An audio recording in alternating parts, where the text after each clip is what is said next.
Hello everyone, it has been a hot minute since I've last streamed Dark Castle Walls. I didn't stream it at all last week because I've been very busy. And yeah, I've been really busy with work and figuring out what else I want to do to spare my time, to make money and stuff. So yeah, that's why I've been kind of halting on this for a little while. But I'm back, and I'll probably be streaming again tomorrow. I just gotta figure out when I need to do it. Alright, so we left off here. If I look at the history... Yep. It's been a hot minute since I've done this, so... just sit back and enjoy the show. Despite what happened at the beginning of today, the rest of the day was surprisingly normal. I may have been a little late for my first class, but I didn't get too much flack about it. Nobody bothered me or Yuri at all. At least I hope no one bothered her. The principal didn't ask to see me at all today, so thank goodness. Lunchtime went by perfectly normal. It's a good thing we haven't grown sick of that. Just feels nice to have some quiet time at least once throughout the school day.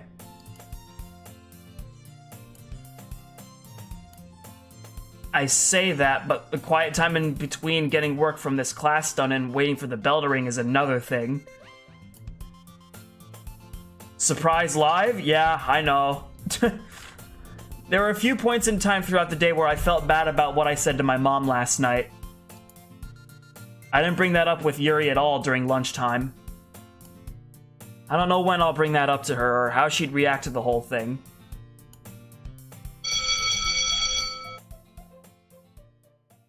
Well, that'll do. Alright, time to spend time at the club. I'm glad that today's been going decent so far, and this is gonna make it better. I get to read more of Yuri's books with her. That'll help distract me from everything that's going on. Diverse! Well, I'll be. Turning around just before I start walking up the stairs shows Yuri excitedly walking up to me again, just like yesterday. Stopping in my tracks, I give her an enthusiastic smile and start making my way over to her. Once we're close to each other, we side hug once again today, not caring if others are seeing. I was just thinking about you. Oh, you. Did the rest of your day go well? Yeah, nothing bad happened. And you? Oh, well, you know. Nothing too spectacular. Come on, let's get going. With that, she takes the first steps towards the stairs, her arm still around my back, not complaining. Yeah, I don't want Monica to yell at us for being late or something. Wait, why did I say that? I don't think I've ever seen Monica yell at Natsuki or Sayori for being late. Oh well. Once we reach the stairs, her arm leaves my back and goes to my hand instead. Hey Diverse, I just thought of something. Oh? There's something that we forgot to do yesterday. What's that? We never made tea.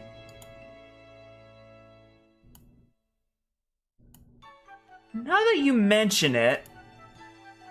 Yeah, why don't we do that before we read today? Of course. Awesome! Man, this day just keeps getting better. I can't help but start fidgeting my hands around to keep myself collected around Yuri. Doesn't take long for her to notice, however, as her grip on me increases. Hey, everything alright? Becoming conscious of what I'm doing, it takes me a while to bring myself to stop. Then I place my free hand behind my head to stop myself from doing that. Oh. Yeah, I'm fine. Promise. Okay, good. Once we step into the club, I'll get the tea set all ready for us, okay?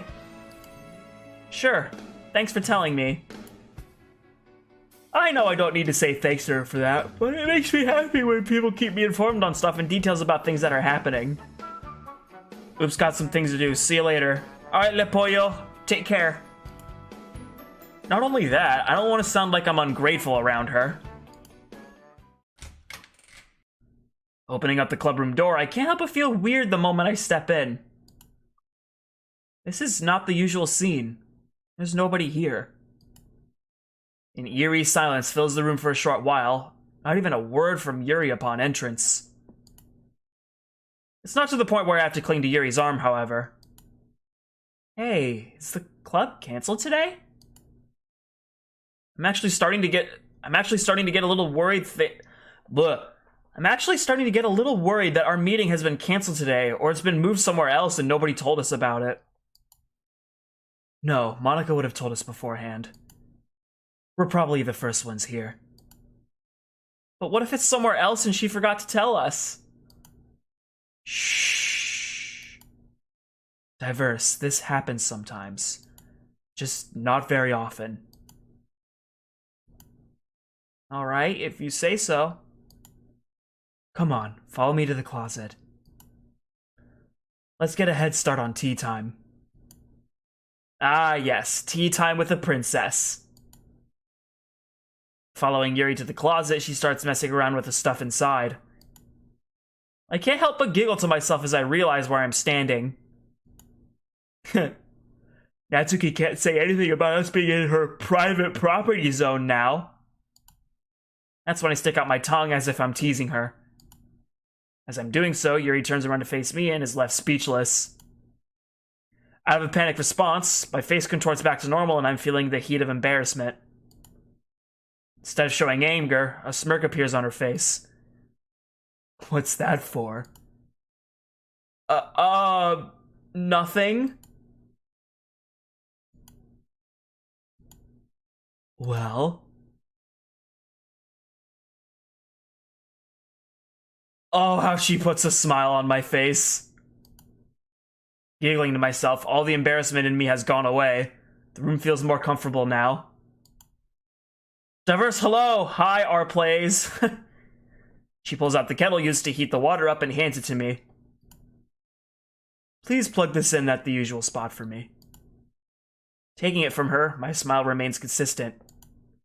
Of course. Doing as she says, it takes me a little while to find the wall outlet once I'm over there.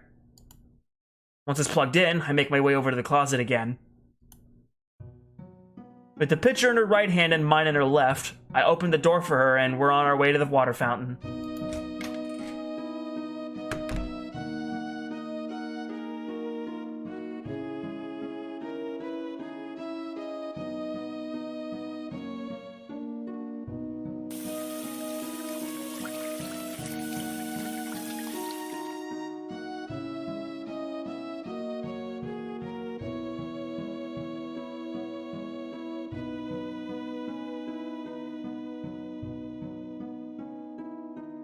Hey Diverse, wanna see another funny face? I was wondering if I was supposed to click the red text box. Is it as if I was supposed to let that scene play? I'm pretty sure. Anyway. Hi. Hey Emily!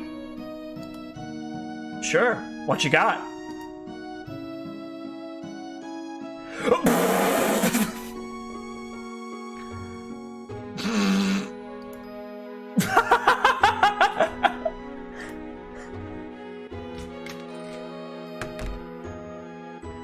Opening the door for Yuri feels right. Her hands are full due to the teapot. I was not expecting that. Another day in the club is about to be down in the books. I'm thankful to see Monica and Sayori in here now. The room feels more alive. Monica's messing around with some papers at the teacher's desk. Yuri departs from me and makes her way to the kettle from earlier. Natsuki's nowhere to be seen again. Sayori's at her usual desk with a box of crayons. I wonder what she's doing this time. Speaking of which... all the times I've seen Sayori in this club, I've never once seen her with the book of writing something down. Isn't that what the club's supposed to be about? Maybe she has special privileges because she's vice president. Diverse! Huh? My attention is now taken by Monica walking towards me, to which I step closer to her in response. Oh, hi Monica. Her bright smile just adds even more to this day. How are you feeling today? I'm here to spill pasta sauce! No, don't say that. Before answering Monica, I quickly glance over to see what Yuri's up to. Looks like she's getting teacups all set up for us to pass out. A surge of excitement passes through me as I return my attention to Monica. I'm pretty happy today. Oh? How so? My enthusiasm gets the better of me. Me and Yuri got tea going and we're gonna read her book again! I can't believe I almost jumped up and down in front of her. Oh, fun! I have some important things to get done. You know where to find me if you need me. Uh-huh. As she turns around and walks away, the sound of the door opening rips my attention away from her. Natsuki comes walking in, bag in hand. Oh, death approaches. Turning away the moment we make eye contact, I walk straight to where Yuri is. What? Once I'm up close to observe what she's doing, it looks like she's just poured tea into the last cup. There's only 4, though. There's 5 of us. Go take these to Monica and Sayori. I'll set ours by my desk. You know what? I'm not gonna question it. I smile out of acknowledgement. Got it. With that done and out of the way, I finally made my way over to Yuri's desk. She has set down both of our teacups on her desk and is reaching into her bag now. Once her book is in her hands, I take my rightful seat next to her. With the book on the table and opened up to where we left off from yesterday, our hands happily meet once again. I've been waiting all day for this. Me too, dear. As I reach forward to take my respective side of the book, the side of my teacup in front of me stops from going any further. I figured it'd be best to drink some tea that she made for us first. It has been a while since the last time me and her have done this. Carefully picking up my teacup, I slowly bring it to my face and take— Hey, Yuri! Whoa! Ah! Falling out of my chair and onto the ground, the spreading, burning feeling falling out of my chair and onto the ground, the spreading, burning feeling forces my eyes shut of agonizing pain. Steaming hot tea runs down my face and seeps its way inside my uniform. My hands instinctively move up and down my face to try to dry myself. It feels like my everything hurts as my skin begins to dry and tears start to break through. Excuse me. It feels like my everything hurts as my skin begins to dry and tears start to break through. Rolling around on the floor and hitting my forehead against the desk legs provides no comfort as breathing has turned into audible, forcefully inhaling as my thoughts become a hurricane. Just go! No, please don't shout at her. It wasn't her fault. All I can mutter are shuddering weeps as I painfully say "ow" over and over again on the brink of shouting. After what feels like an eternity of numbing pain, I hear the sound of another body on the ground next to me. An arm being placed around my head and back stops me from hitting my forehead anymore. A gentle yet firm voice breaks through the chaos in my mind. Diverse, sweetie, listen to me. We're getting out of here. Let me take care of you. Please, anything but this! With Yuri's arm moving from my back and being wrapped around my arm, she's trying to lift me up from the ground. Sluggishly getting up from the ground with eyes still scrunched closed, I immediately bury my hand in my arm so no one can see me. She wraps her arm around my shoulders again and guides me out of the club room. As I blindly follow her, embarrassment strikes me as I realize that the other three girls have witnessed everything that went down.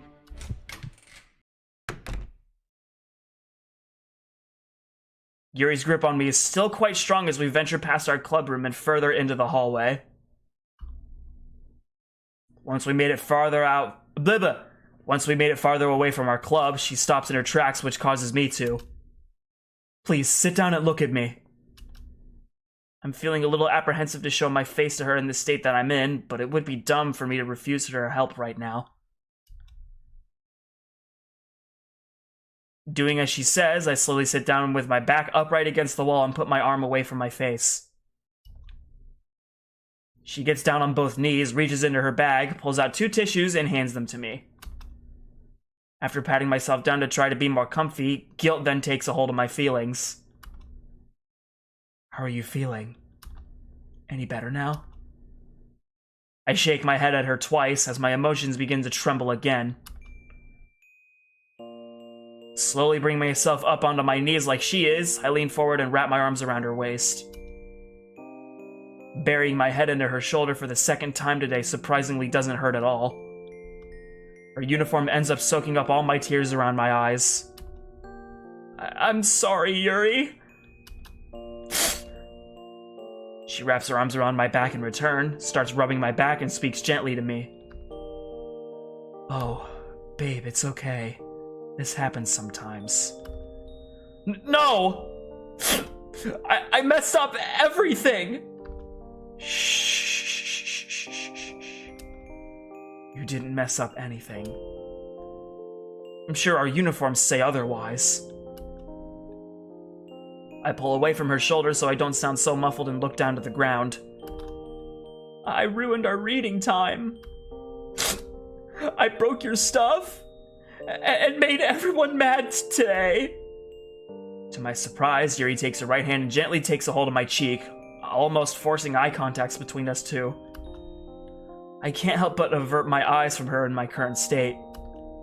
Hey, I'm not upset. We can always read another time. You're more important. That's when I bring my hand up to meet hers that's on my face and close my eyes. My emotions start to calm down and not only her words, but also the never-ending gentleness she brings. Don't worry about the cup either. I can always get another one. Thanks. Do I look okay? I think her smile just grew a little bigger. You're a little red, but it's nothing too bad. Okay. Good. Unusual silence plays out between us as she removes her hand from my face. Tell you what, Diverse. Let's forget about the club today. Let's go to our spot by the lake tonight. Just the two of us to take our mind off of this. We'll have the whole place to ourselves. Nobody there to bother us. Nothing that'll make me feel like your life is in I would love to. I mean, I would really like that. Then it's settled. But wait, what about Monica? We're leaving awfully early. She's not important right now. If she had any sense of understanding, she'd let us leave early after what happened. Yeah, you're probably right. Maybe I shouldn't worry about her. A faint voice I think I know grabs my attention for a short while. What? I can't read that. It was shit. That's not important right now. Just like Yuri said. Shall we get going now? Yeah. Can we go to my house first this time? I don't want to walk alone. Of course. With me and Yuri getting up from the floor, she grabs her bag and my hand carefully meets hers. Not gonna lie, being on the floor for that long was starting to hurt my knees a little bit. Before we start walking, a familiar voice interrupts us. Hey, is everything alright? Monica's point of view.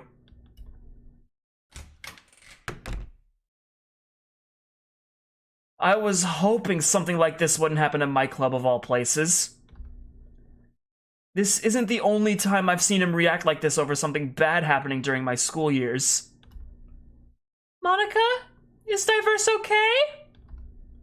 What happened? Why was he crying like that? All he did was spill tea on himself. Why'd he act like a baby about it? I swear to God, I'm gonna rip you in half. Most people will clean themselves up, not fall to the ground. I was also hoping that they would have figured this out by now. Alright, listen closely, you two. There's something about him you need to know. With that, the two of them step a bit closer and listen intently.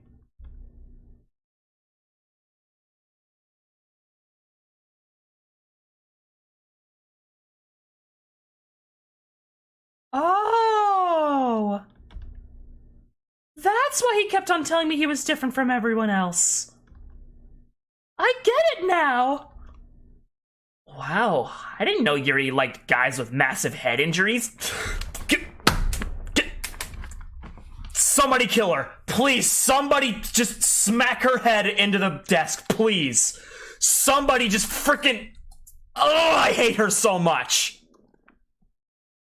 Wow, I didn't know Yuri liked guys with massive head injuries.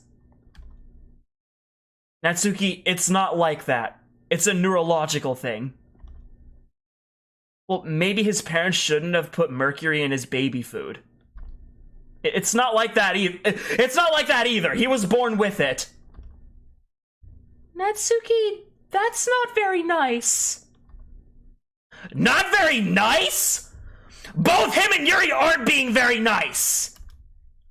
All he's been is nothing but problems here, and Yuri's been acting differently ever since he joined the club. Wait a minute. I thought Monica said that. Hold on. Oh, never mind. Natsuki said that. Well, maybe his parents shouldn't have put mercury in his baby food. All he's been is nothing but problems here, and Yuri's been acting differently ever since he joined the club. If you hadn't brought him in the other day, then none of this would be happening right now. Excuse me. If you hadn't brought him in that one day, then none of this would be happening now. Natsuki, come on. You know I've always wanted this club to grow before we graduate. Well, we could have had someone different join the club, or hell, even no one at all, and we would have been just fine. But no! We just had to have some stupid weirdo come in and ruin the feel of the club for all of us. Why don't you start thinking about how we feel for once, Monica? That irks me more than it should.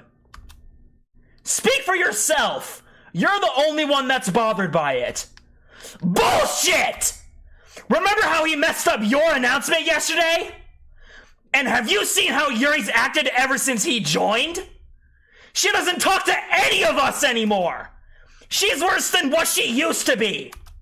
All she cares about now is spending time and reading little kids' books with her precious little baby, and then becomes a demon towards us when anything bad happens to him. Natsuki angrily reaches into her bag and pulls out a light purple book. All I wanted was to spend some time with her because she's my friend. Reading by myself was getting lonely. You two wouldn't check up on me anymore because you're both busy doing Lord knows what, and I haven't spent time with Yuri in a while. Now I regret buying this book for her. She then starts walking towards the club door. I'm leaving, and you can't do anything about it. I don't want to see any of you right now. She throws the book she had in the trash before leaving and forcefully closing the door.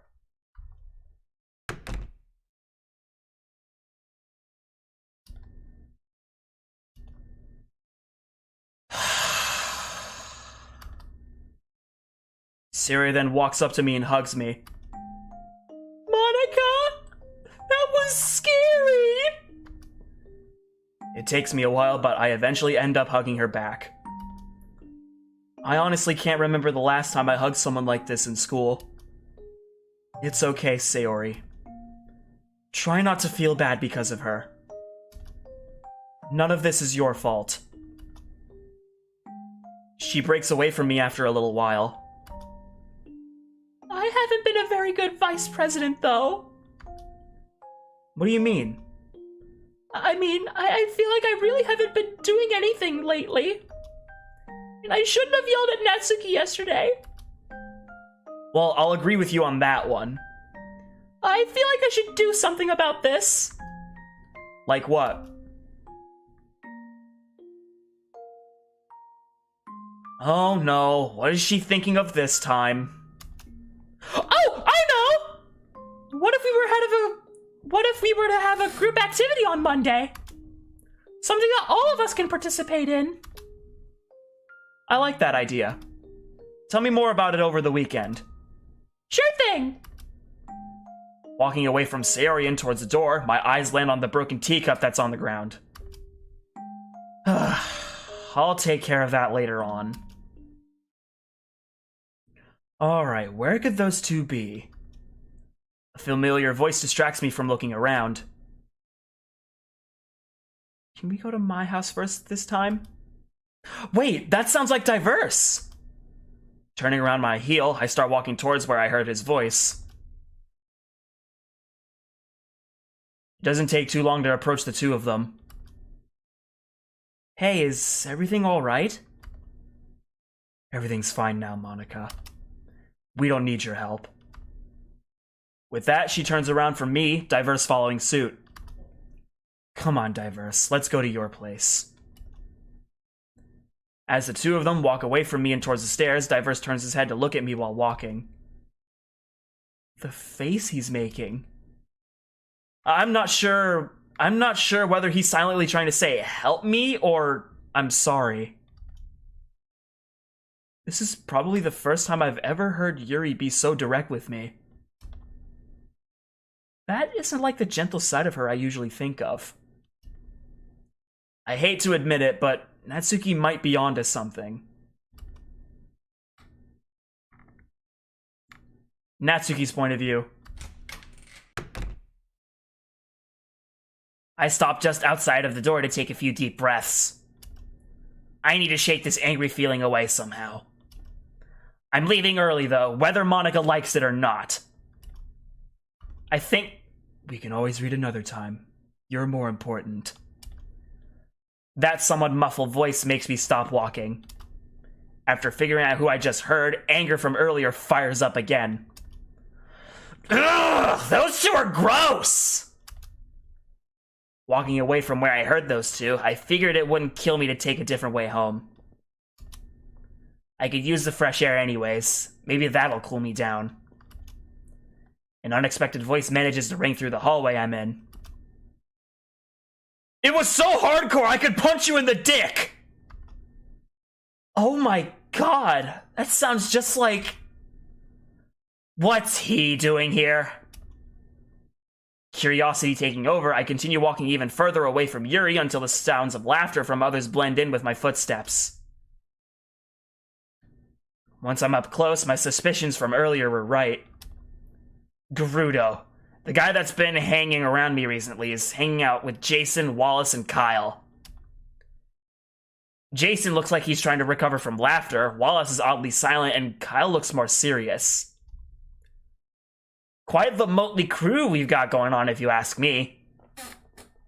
Hey, it's Howdy Chat. Kusero! Glad you could make it!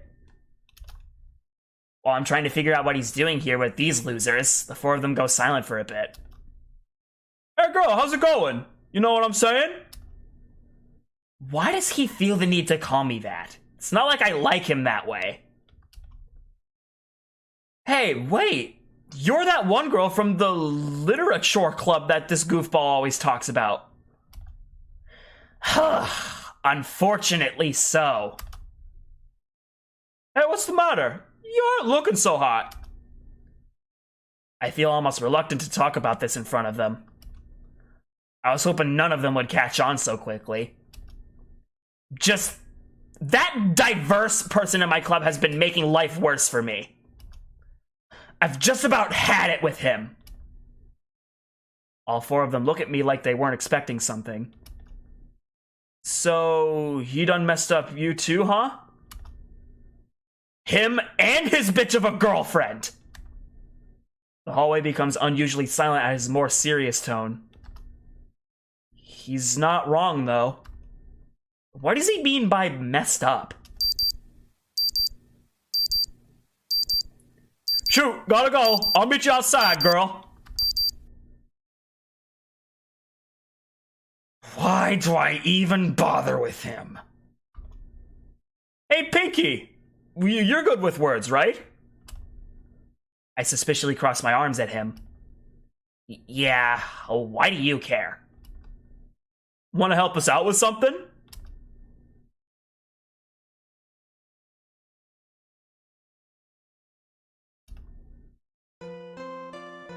As if Natsuki couldn't get any worse. Oh, God. 3 hours have passed since Yuri walked me back to my place. The atmosphere around us after we left school grounds was much more calm in a pleasant way. Probably due to Yuri being strong and supportive in my time of need. It was exactly what I needed after the day we both had. She just has this way of making things better. Other than that, we both decided it would be best for both of us to clean up and get something to eat before we're supposed to meet up tonight. After what feels like a while, I finally made it to the park. It's nice and calm as it usually is around here, trees lightly moving with the wind and the sounds of insects chirping in the distance. Just being around here again brings about excitement from previous visits here. But I can't find Yuri anywhere. Wasn't I supposed to meet her here? Pulling my phone out of my jacket and flipping it open shows it's 7:30 p.m. 7:03, sorry. Well, I mean, I probably could have got...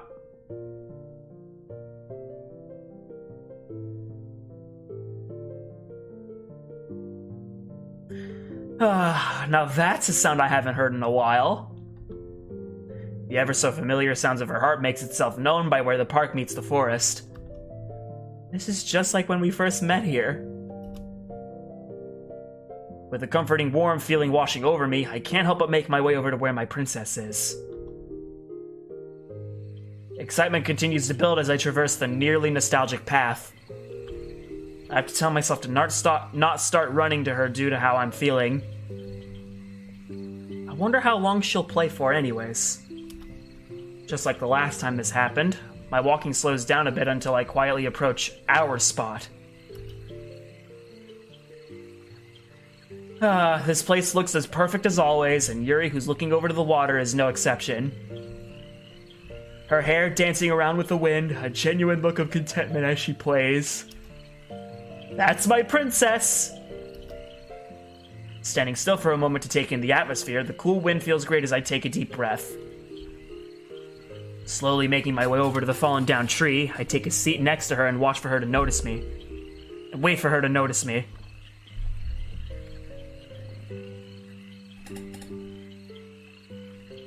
Once she opens her eyes and notices me next to her, she doesn't jump away like the first time we met here. Instead, her smile grows as she gently sets her harp on the ground next to her bag. I've been waiting for you, Diverse. Hand goes to the back of my head. Yeah, sorry if I'm a bit late. No, you're fine. I haven't been waiting long. Scooching a little closer to her, I take her hand in mine and smile at her, to which she does the same. Her always cute smile makes the atmosphere a bit more comfortable.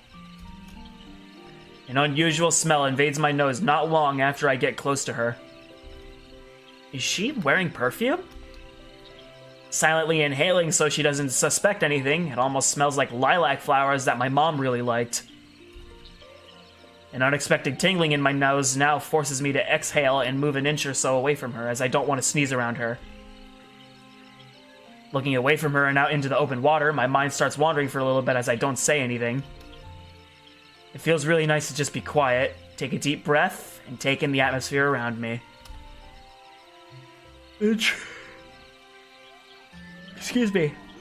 The tranquil sounds of everything around us helps elicit a meditative state inside me.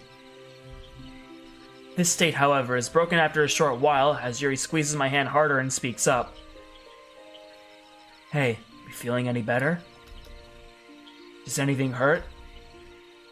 I don't know why, but I give my face a quick one-handed pat down just to confirm I'm alright. I'm much better now. I guess being out here helps too. Well, good. I'm also pretty happy that you thought of us coming here. I kinda needed that after today.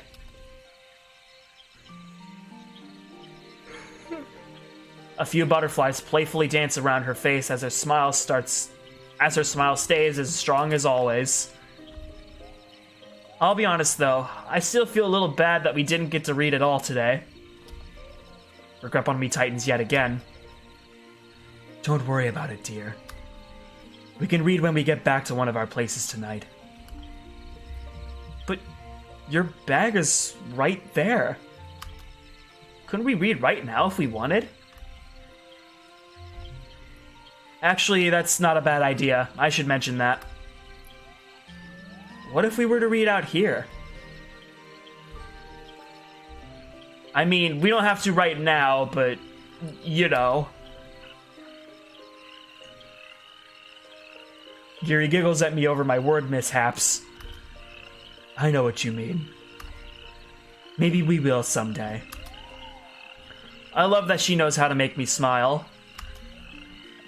Yeah, that'd be pretty neat. A comfortable silence washes over us as the possible scenarios of future plans play out in my head. It's a little exciting thinking about what's in store for the future. Looking over to Yuri shows her smile isn't as strong as it used to be. What could be causing that? Hey, Diverse, there's something I've been meaning to ask you. Oh? What's going on? Well, it's just a few days ago when you had to deal with Jason. What was going through your mind as everything happened? I didn't expect you to be the kind of person to resort to such actions. Well, I guess I better be honest with her. Yeah, about that. I'm sorry if I scared you at all that day. What was running through my mind, though... I take a moment to think back on the events of that day, stare at the grass below me, and also to get some more fresh air. Well, I could have gone and got the principal, but that probably would have taken too long, and Lord only knows what he would have to say about everything. Something about what I did just felt right. Usually I don't like that kind of stuff. It scares me when I see people fight like that, but like I just said, it felt like the right thing to do. You were in danger, so I had to save you at all costs. Her blush increases, but mine doesn't. I still have this serious feeling taking over me. Besides, I don't want to imagine what kind of mess we would have gotten ourselves in had the principal started questioning about... That's when I slowly break my hand away from hers. About what? Taking my now free hand, I gently wrap my hand around her upper left arm. About... this. Oh. All words evade us for a short while as flashbacks from that day continue to run through my mind. Yuri, how's your arm feeling, by the way? I think the tranquil feeling from earlier is slowly going away as she looks a little more concerned. Without a word, she grabs the left sleeve from her sweater and pulls it up. Taking a look at her arm for a second time doesn't bring the initial shock from a few days ago. Panic strike for an instant, however, at the sight of her bandages removed, but two and two come together at the thought that she will need new ones. I see. It's starting to look a little better. Would you like for me to put new band-aids on when we get back to your place? Her eyes light up a little bit, but she doesn't immediately respond. After a while, a small smile manages to break through. I would really like that. Good. That's when I take off my jacket and lay it in the grass beside me to reveal only my t-shirt and exposed arms. It's not too cold out, so I don't mind. The breeze feels kind of nice. With her arms still exposed, my hand carefully takes hers again. This feels a little crazy, both our arms sharing the warmth between us. I'm sure my face is as red as hers, but these butterflies don't last for long, as something important comes to mind. I really wish I could help more. Hey, you've been a big enough help so far. Just always be there for me. Letting me come over last night was when I needed it most. No, I mean, I wish I knew what kind of force draws you to do this. I can't explain it. Some days I'll be just fine and these weird urges to do it just don't show up. Other days they show up out of nowhere, even when nothing wrong has happened. There are times when I'm able to fight them off with my willpower alone. But sometimes when life feels like too much, the pain it brings calms my mind down somehow. An unusually long silence plays out as I try to process everything she just told me. It feels like my mind is racing so fast I can barely keep up. The same image of a tearful Yuri with a knife to her arm from a few days ago creeps into my mind, which keeps me in place. Yuri's tone of voice takes a more sad approach. Diverse, why didn't you leave me when you found out about this? Why do you still want to be around me? Anybody else would have pushed me aside and let me be for all eternity. Stop it! What? Okay, maybe I should tone it down a bit. Please don't say that. I'm not anybody else. Sure, I may be different from everyone. I may not seem normal at all, and hell, there's something actually wrong with me. But I know better than to let treasures slip through my hands like that. Another smile shows up on her face due to my choice words, but I'm not done yet. Why didn't I leave when I found out? I guess you could say I'm learning from my big brother's mistakes. Come again? Yeah, this whole situation reminds me of what happened to my big brother. I feel like you deserve to know what happened. She's silently staring at me as if she's ready for story time. Well, start out, my older brother married his wife when I was still young. My sister-in-law, Heather, was a pretty big part of our lives. I was too young to notice her bad habits, but everyone around me did. I always thought she was being overdramatic in a really funny way. I really enjoyed spending time with her whenever I could. She knew how different I was and didn't make me feel bad about anything. Needless to say, it hit me pretty hard when I found out she suffered cardiac arrest in her sleep one day. It wasn't until much later on that I found out that she had drug problems from a good part of her life, and her weight didn't help anything either.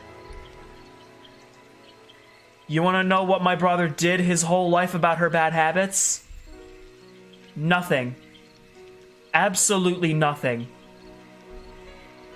It didn't matter to him that they were married. He still did absolutely nothing. Me nor my parents have been able to speak to him ever since her funeral. We don't know what he's up to now. I really miss him. Only the sounds of nature can be heard as I realize I'm focusing too much on the blades of grass in front of me. I'm sorry, Diverse. I didn't know. Averting my attention to her shows genuine concern being displayed. It makes me kind of sad for whatever reason. Yuri? Don't you know what it's like when someone very important to you isn't part of your life anymore? Someone who meant the whole world plus some?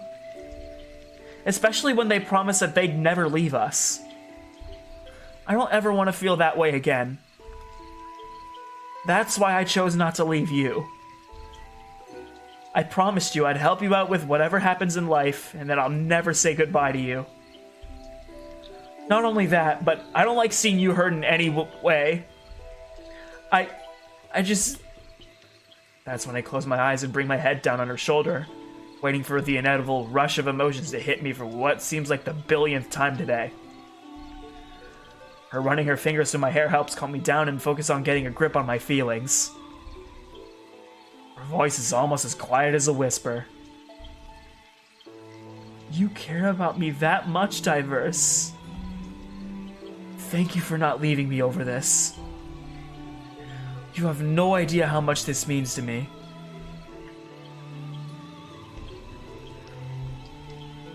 The whole world plus some?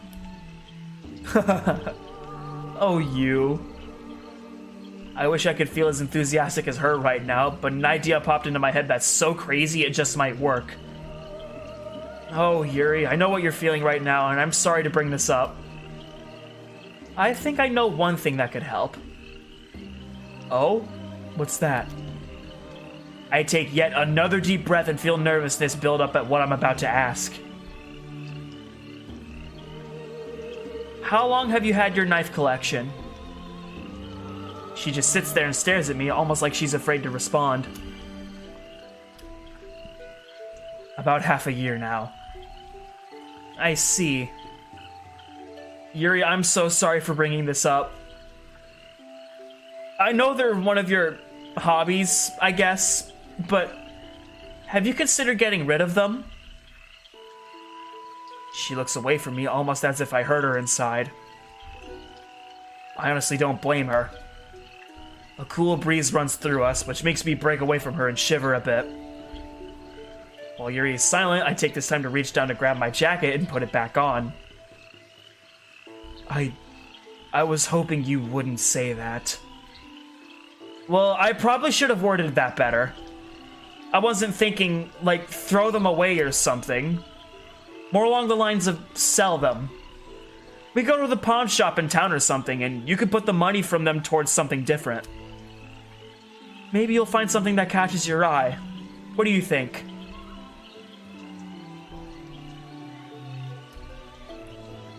She must be really deep in thought, as she hasn't spoken up or looked over to me yet. If I were in her shoes, I probably wouldn't want to be bothered right now. So I may as well offer her the solace of being able to think without distractions.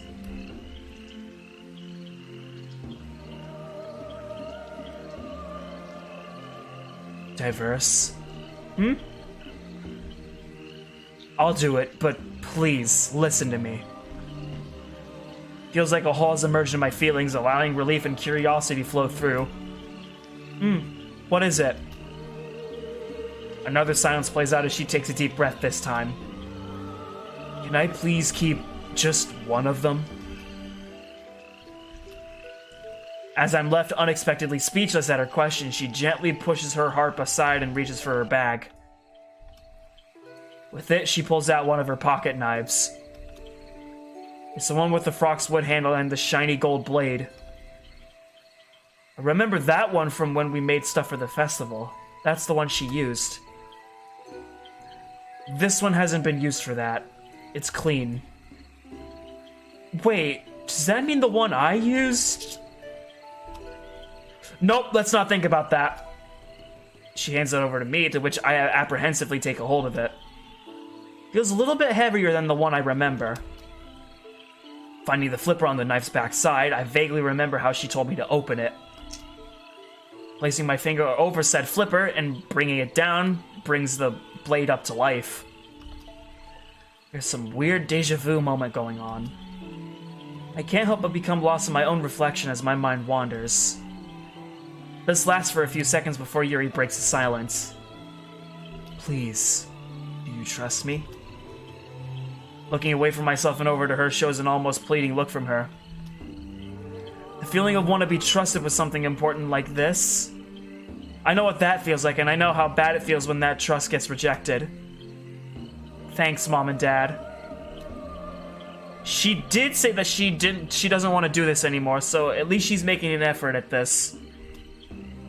Not only that, but she knows other use for knives. I've got a good feeling about this. Heck, I even wrote, "I've got that much faith in you" to her. Promise me you'll keep it clean for the both of us? Yuri nods with concern not leaving her face. Happiness is slowly starting to build up at how things are turning out. This is yours, then. With her knife still in my hands, I carefully lay the handle on my 4 fingers, pocket clip facing downwards, and give it back to her. Upon retrieval, she places her thumb inside of the knife handle, brings the blade down and puts it back in her bag, all within a few seconds. A small smile breaks through to her. How about this? I've got nothing going on tomorrow. Why don't the both of us go into town tomorrow and go to the pawn shop? We can make a whole day out of it. I think I would like that. I have to go grocery shopping sometime soon. I smirk at what I'm about to say next. So it's a date, then. I wouldn't exactly consider that a date. What are you talking about, not a date? We get to do big adult things. We get to spend time with each other. I'll push the cart around for you and bug you everything. Blah, blah, blah. I'll push the cart around for you. Blah! I'll push the cart around for you and bug you about everything I find and say, "It's okay, Ma." I managed to stop talking before embarrassing myself in front of her. There's an awkward silence between the two of us now. At least the insects making sound aren't affected by it.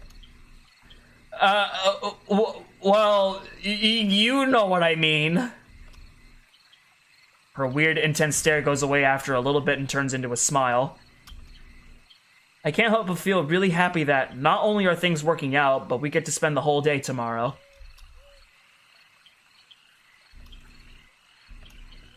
You know what? Why not? I never did thank you properly for having to put up with me today. I can't believe I'm actually gonna do this. Scooching closer to her, and before she has time to react, I get up close to her and give her a kiss on the cheek. My nose starts to tingle a little bit more, which causes me to quickly back away. Nothing but silence plays out as both of our faces become red, and the feeling of how soft her cheek was stays in my mind. I've kinda always wanted to do that. She then laughs at how flustered I am. I think it's starting to get a little warm out here. Thank you, Diverse. I bashfully smile at her while my face is starting to hurt from too much blood flow. Now come here. The way she said that makes me feel nervous everywhere. Never leaving her gaze, I scooch closer to her once again, and my mind scrambles at what I should do next. I can feel how warm she is by wrapping my arm around her waist and securing my fingers onto her tummy. She does the same as I get lost in her purple eyes again. Her lips are slightly parted and eyes are half closed. I don't think I can hear the bugs or lake anymore. There's no way this is actually happening. I never thought this would... The overpowering smell of lilac in my nose is overstimulating my sense of smell the moment I started approaching her. No, not right now, Nose! Quick, arm over nose now!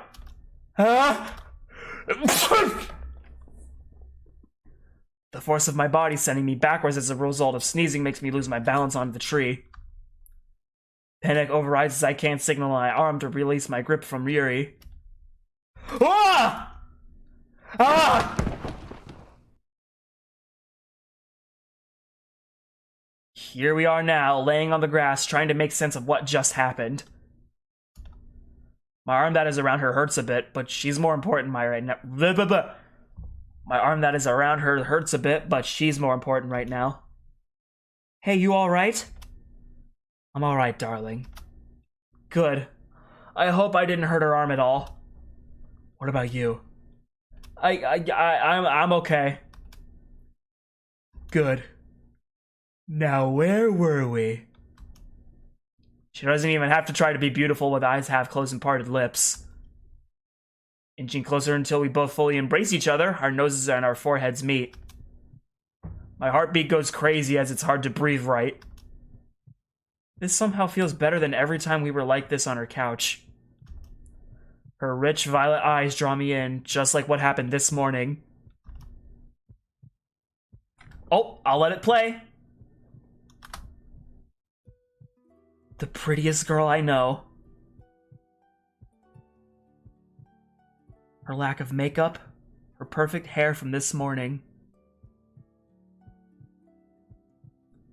Her soft body pressed against mine, feeling our breath trading places on each other's faces.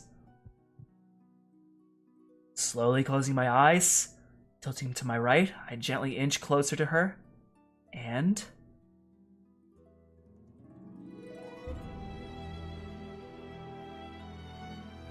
they finally kissed.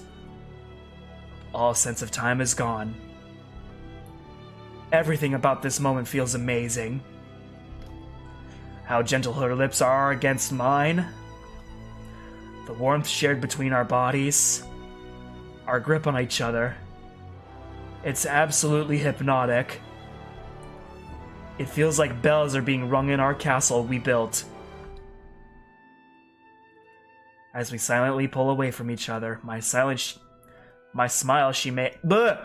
As we silently pull away from each other, my smile she may have felt remains.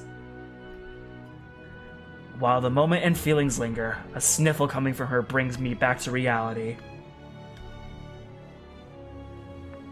A tear falls and leaves a trail down to her smile. Babe, what's wrong? Nothing's wrong. I finally found my storybook hero. We're going to the same school, the same club together. We hang out and have interesting conversations with each other. Someone who stays with me through it all and puts up with me at my worst. I finally found you. I'm in that big somewhere out there. I didn't know I could feel more warm than I already do. My hand that's on her back right now begins caressing the back of her head as I speak gently to her. Yuri, you've made me the happiest I've ever felt. I do all these things for you because now's the time. Because I love you so.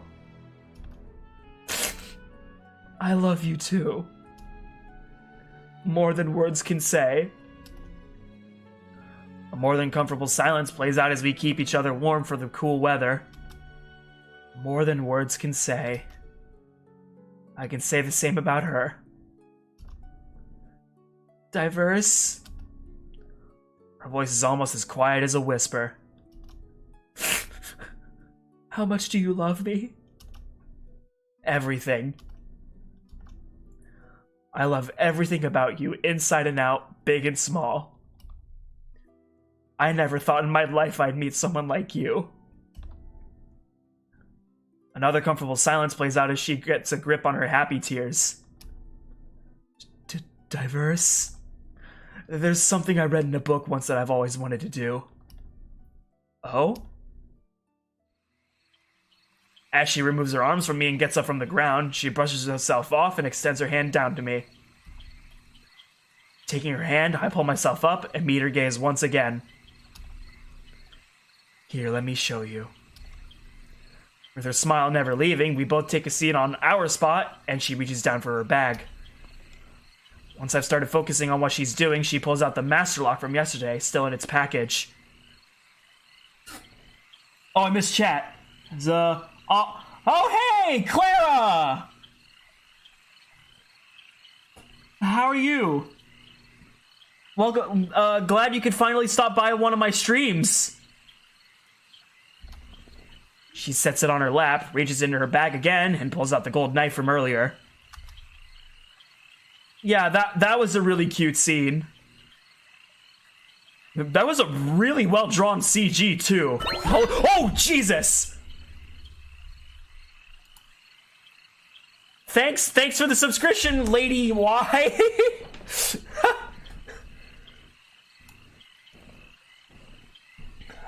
Yeah, thank you for the subscription. I'm good, you? Yeah. I'm feeling good. I think I know what she's going to do with it, but I'm left with more questions than answers. Mainly, what is the lock for? After she carefully opens the package, both the lock and the key from inside are in her grasp. Come here, Diverse. With my smile matching hers, I scooch over until I'm nice and comfy around her. Haven't you heard about this Haven't you heard about this tradition? No, not really. That's okay. I'll show you how this works. She opens the knife up and brings the lock in her other hand. Bringing the tip of her knife to the padlock body, she starts carefully engraving something on it.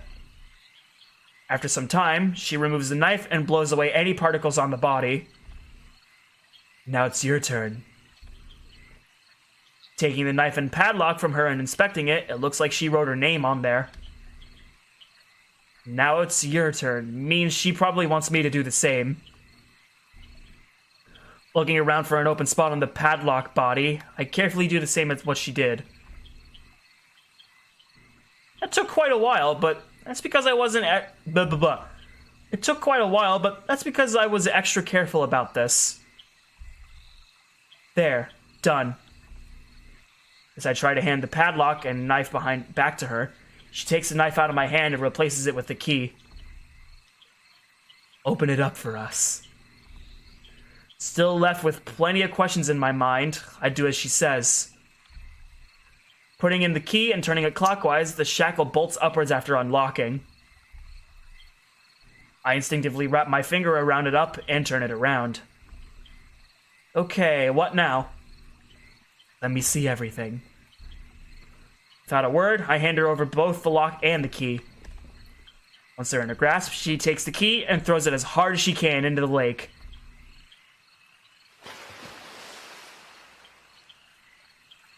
Alright, what's going on?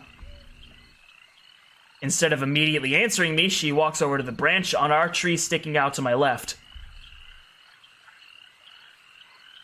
As she gets down on both knees, it isn't until now that I notice a hole near where the branch is broken off. How'd that get there? What kind of animal would do that? She takes the lock shackle, puts it through the dugout hole, and turns the body until it's aligned just right. Diverse? Most people do this on handrails of bridges, but right here it works even better. The lock here is supposed to represent the both of us, hence why we engraved our names on there. Once we close it, it means that our love is unbreakable. After staring at her for some time, the gears in my head spin as everything makes sense. Look at how clever this girl is. I think I know what must be done. Yuri, wait! As she stops what she's doing, I take the opportunity to get up from the tree and sidle up next to her on my knees. Wrapping my right arm around her back, I gingerly place my left hand over top of hers that's on the lock so that my fingers rest on top of hers. On 3, okay? She nods as my heartbeat and overall nervousness go up. I can't believe I'm gonna do this. Okay. 1, Her eyes draw me with irresistible force yet again. 2. My heart's going crazy right now. Do it now. Without warning, but keeping my grip on the lock, I lose control of myself and press my lips against hers once again. I can feel her return the favor as she grips my back harder. Or grips my back harder.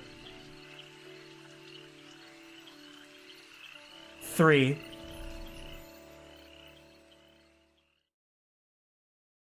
Natsuki's point of view. Oh, God! Please don't tell me Natsuki's gonna walk in! Oh, for the love of God. If she walks in, I'm gonna punch her face so hard she's gonna regret it. Oh, for the love of God, no! This has probably been one of the worst school days I've seen this year so far. All I wanted was to read with her, but he just had to act like a baby and ruin everything. Dad was nice enough to let me walk to the park tonight. He saw how upset I was when I got home and brought up the idea of taking some time to myself. He's been thinking a lot more clearly ever since he started attending his AA meetings, which makes me happy. Finding a bench close by, my body begins to unwind, and I feel much more relaxed after a while. I don't mind the cool air tonight. I kinda need it after today. Could have sworn I heard something back there. What the? What are they doing here? I'd rather not be seen by them. Quickly getting up from the bench, I make my way over to a nearby tree and hide behind it. Maybe I'm lucky I'm this skinny. Did you get my subscription notification? I did, and I got jump scared. Poking my head out to take a peek shows the 2 lovebirds walking out of the forest that I've never bothered to check out. Alright, they're finally gone. What were they even doing? Looking over to where those 2 came from, curiosity gets the better of me. It's not like there's anything special over that way, but I still want to check it out. Hello, hey excuse me. Hello, hey J Money. Taking another peek from behind the tree shows nobody in sight. All right, let's go have a look.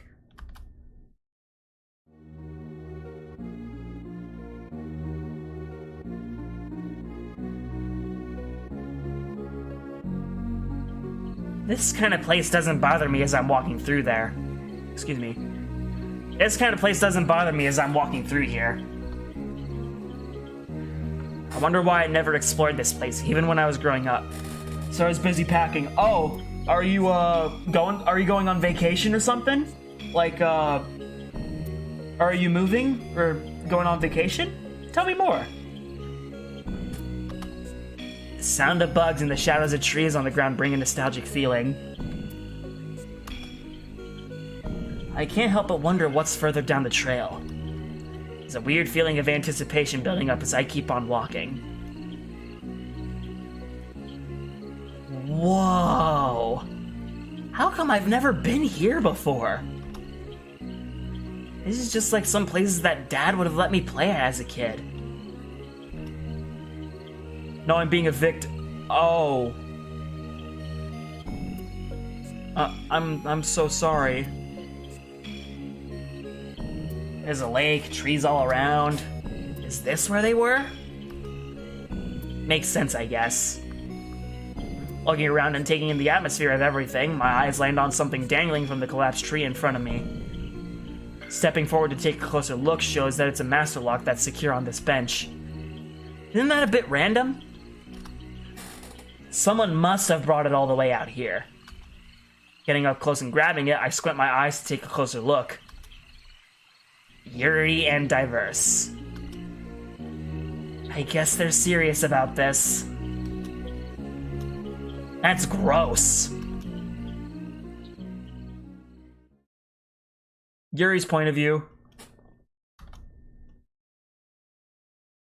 Are you sure you want to go through with this? You do know how this will affect you, right? Yes, I'm certain about this. Did you at least talk with your parents about this? Are they alright with this? They are. They said this is okay. I can't help but lie through my teeth. I couldn't give a shit about what they think. I need this. Very well, then. Prescription should be available tomorrow around noon. Bring your health insurance card and you'll only have a 3 copay to pay. Right, see you tomorrow.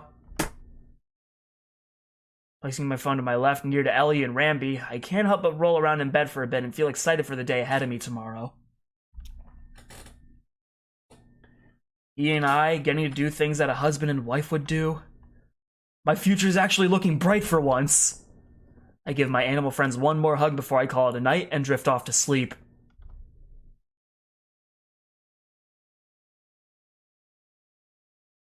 Oh! The, principal's point of view? Jesus, who's calling this late?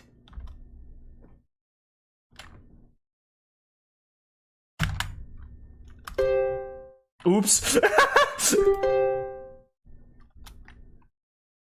Yeah, hello, what do you want? Hello there, is now a bad time? Just make it quick.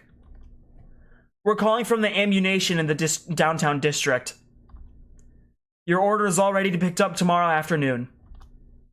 Ah, good. I'll be there first thing tomorrow. We'll be expecting you.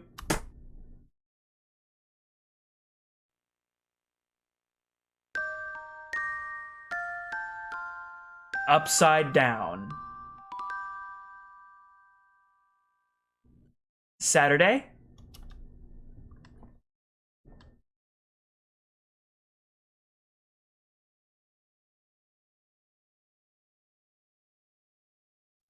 Another Drem? What's this order and why is it red? I have no clue, man. I'm playing this mod blindly.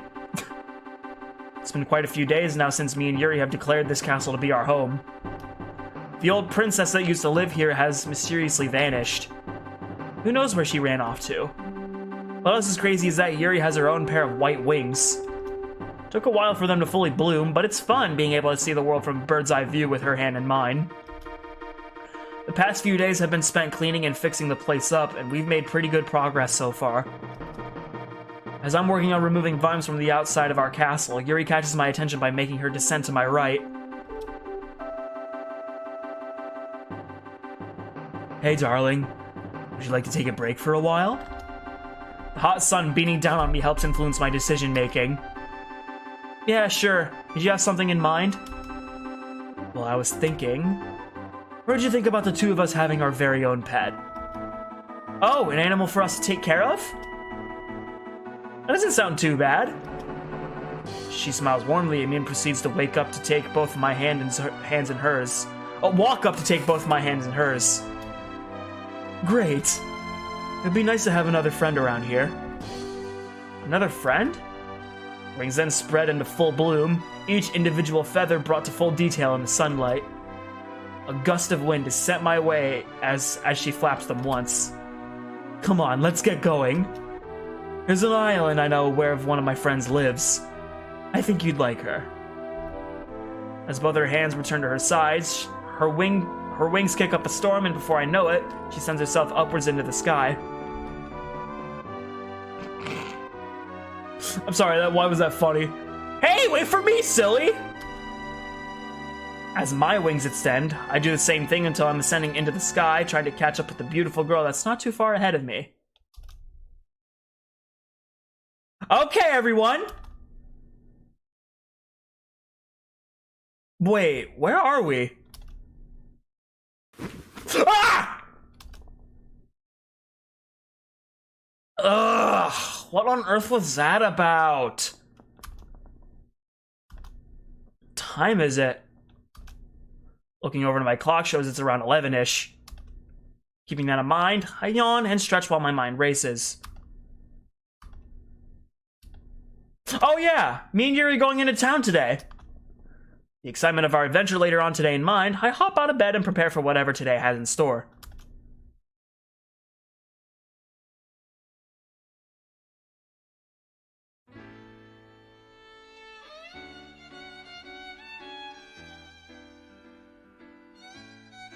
This sounds familiar.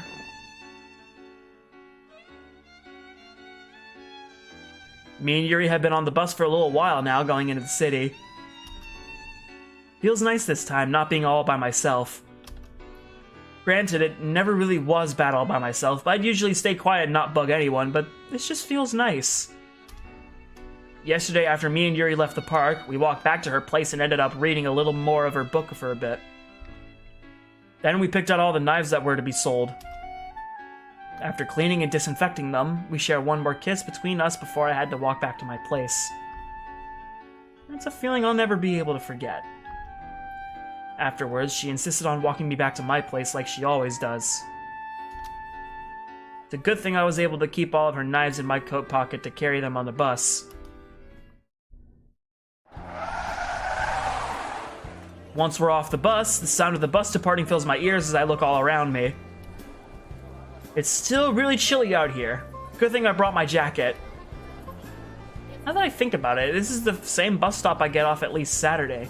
Blah blah blah blah blah. Now that I think about it, this is the same bus stop I got off at last Saturday. Just like last week, this part of town is bustling with people trying to go about their everyday lives. Feel a bit more safe now that Yuri's with me. Looking over to her, I tug on her right sleeve to get her attention. Alright, so where to first? Let's go to the pawn shop first and get this out of the way. She doesn't sound too thrilled about this, and I don't blame her. Having a part with something she really likes, but it's for the better. For our future? Our future, huh? Why does the thought of that make me smile so much? Thought of sharing a lifetime with someone I love?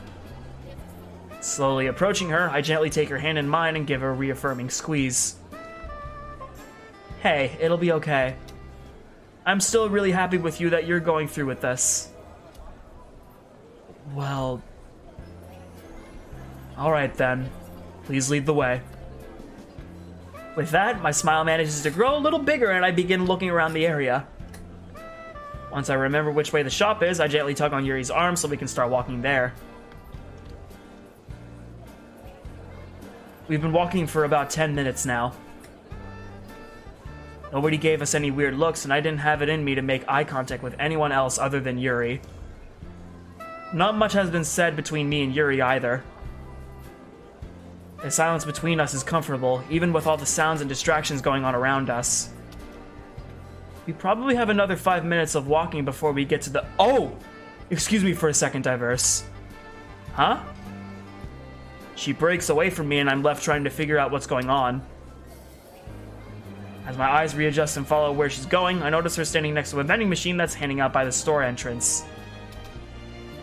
Curious about to what's up. Excuse me. Curious as to what's up, I walk over to her, only to see a water bottle fall off to the very bottom of the machine. Once it's in her grasp, she turns around and hands it to me. Here, take this for a bit. Filled with too many questions, it probably wouldn't be wise to bombard her with all of them at once. Let's just sit back and see what happens. Once I silently take it away from her, I immediately feel how cold the touch it is as my right fingers are now wet. She reaches into her bag and pulls out what looked like an orange pharmacy bottle. She opens it and a single pill falls into her hand. Once the bottle's back in her bag, she takes her water from me, thanks me, and downs the pill in no time. Okay, now I'm curious. Maybe she has a headache or something? Hey, what's the matter? Got a headache?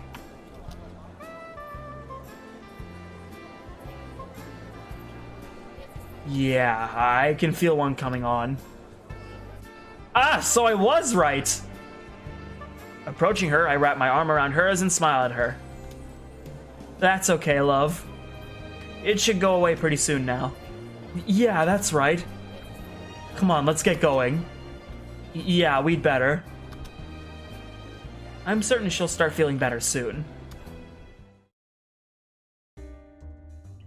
It feels nice to escape the mess of people outside and step into the nice, quiet pawn shop. This place almost seems like a toy store for adults. There's so much cool stuff around. As I'm scanning the entire area, thinking about what I want to check out first, my sight lands on Yuri, who doesn't look as excited as I am. I wonder if headache not quite gone yet? I still wish I didn't have to do this. Still have to do this. Reaching down into my pocket, I can feel all 3 knives that are to be sold today. Oh, I understand. If she really doesn't want to do this that badly, then how about, hey, why don't I take care of this for you? Come again? Yeah, I'll handle everything for you. Why don't you look around and check out everything around here? I'll let you know what happens with this, alright? Alright. I think I would like that. Thank you, love. I give her a wink for no explainable reason, then hug her from the side without any warning. No problem. As I take my head off her shoulder, she turns around and walks to a different part of the store. Everything about that just felt right.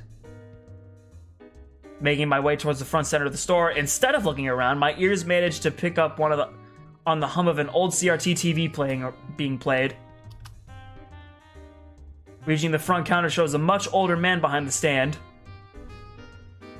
He's probably the owner or something.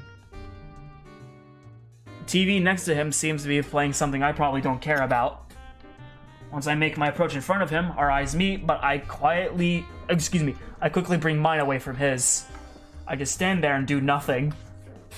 What do I do first? Talk to him? Wait for him to talk first? Bring out the knives first? Wait, don't do that. That could look bad. That's when I notice we still haven't said anything to each other as his expression changes. Hey kid, you lost or something? No. Both his eyes seem to open up as his eyes shift to his right a little bit. Hey, the pretty one that's over there. She brought you here? Wait a minute, is he talking about... Yeah? She your mom or something?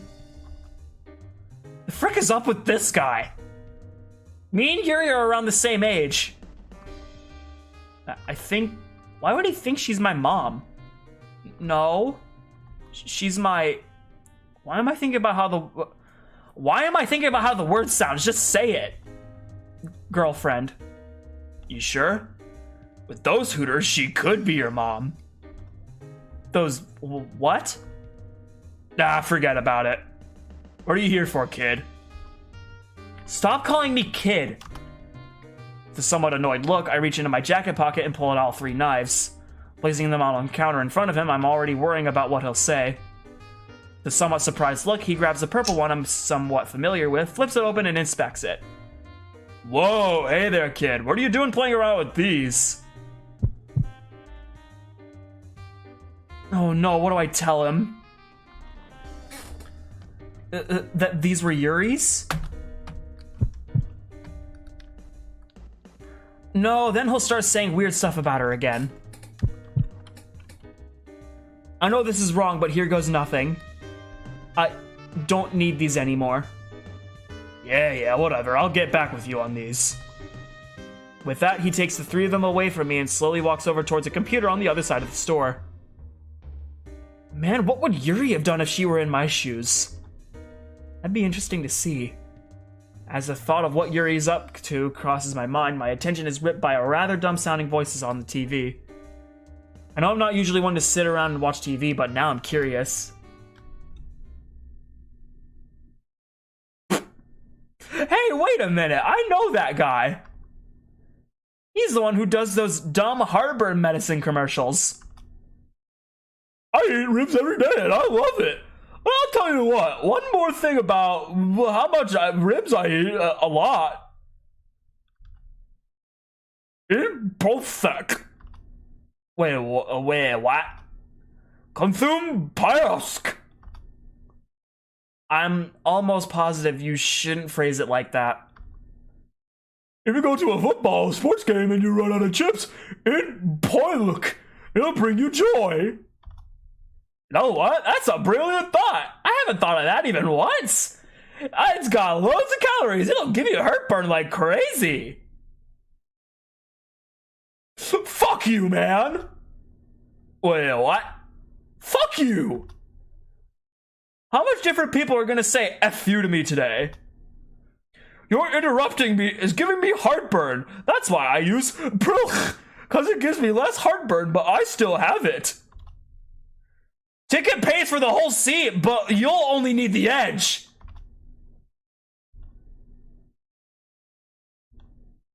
It's very sad that you're always messing up my commercials. Who's the one that's worth 145 million again? You're always stealing my jokes. I'm a joke genius and you're stealing all my jokes. Well, you see, I'm not stealing the jokes because I come up with the jokes when I was 28 and I'm 100. You see, with the jello pudding. Man, TV sucks nowadays. Hey, kid! Ah! What the fuck was that? Looking over to my right, I can see the man walking back towards me, still with a serious face. I done figured out how much these are worth. I think you'll like what you see. With a bit of excitement building up in me, he opens up the cash register in front of him, pulls out two $100 bills and hands them to me.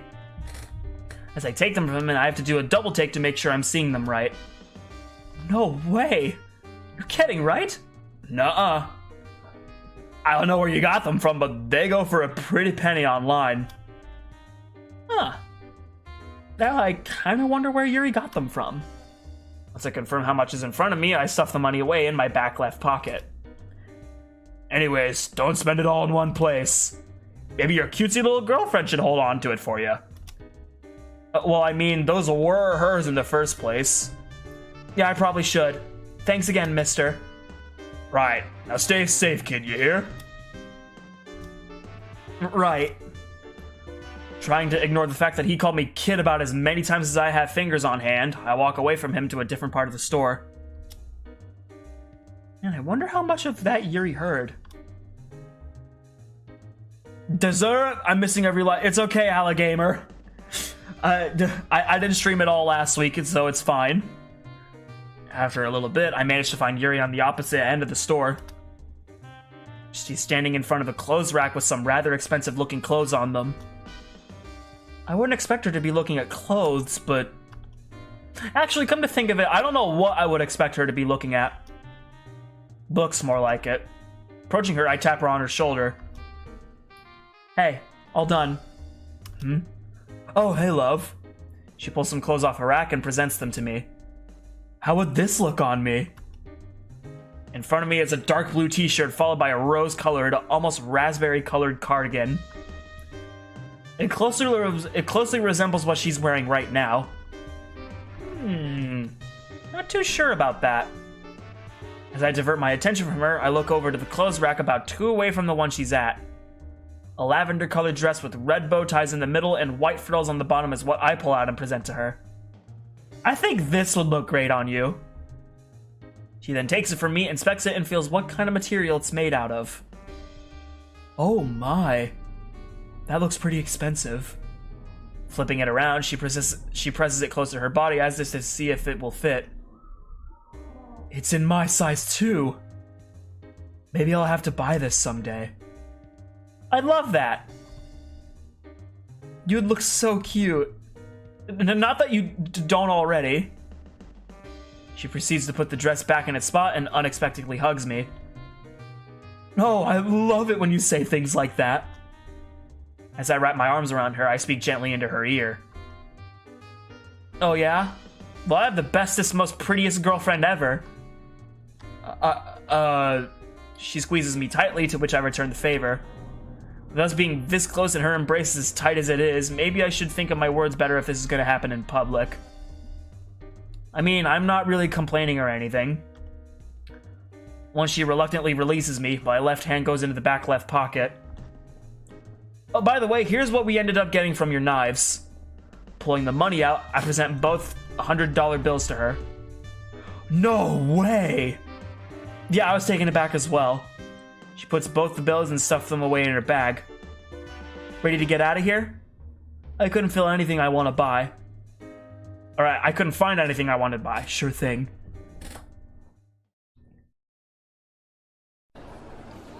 It doesn't take long for us to walk back to the grocery store. Two of us passed by the toy store on our walk here, and it made me remember the events of a week ago. That brought a smile to my face, needless to say. Once we're inside, the sight of everything this store has to offer nearly puts me in awe. It's not bad, really. Why, g'day. Hey, T34. How's it going? It's going well. Surprisingly enough, there aren't many people around here to bother us, despite it being Saturday. As I grab the shopping cart from her, the two of us set off to wherever she decides to go first. Feels kind of nice to be here again, not gonna lie. As the two of us makes our way through the plethora of aisles in here, I can't help but remember a few times from my childhood when I would go here with my mom. Believe it or not, I learned a lot of social cues from places like these. Mainly my mom telling me how to act for what not to say to people, that kind of stuff. But now, time skip many years later, I'm doing the same thing. This time, with the girl I love. It feels... I don't know. Me and her are doing adult things now. Just feels right, I suppose. Looking over to see her content face, I can't help but feel joy. It's as if I'm able to take on anything that future throws at me now. Once her gaze meets mine, her smile matches what's on my face. Diverse? What are you thinking about? Huh? Oh, well, I don't know. I guess I'm just really happy. Oh, is that so? Oh, I've been pinged. Supposed to be out of my house yesterday. Oh. Hopefully, hopefully everything goes well in the end, though, honestly. I don't know how evictions go about because I've never been evicted before. I know nobody of me that's been evicted before, but I'm praying for you, dude. Oh, is that so? How come? A 12-pack of pens sitting on one of the aisles catches my attention. I reach for it and put it in the cart instead of answering Yuri. It's probably best I stock up on these. I think I only have 7 at home? I mean, having 7's better than 6, which in turn is better than 5, and even 5 is better than 4. And like, but consider this though. Even if I had 4, that would still be better than 3.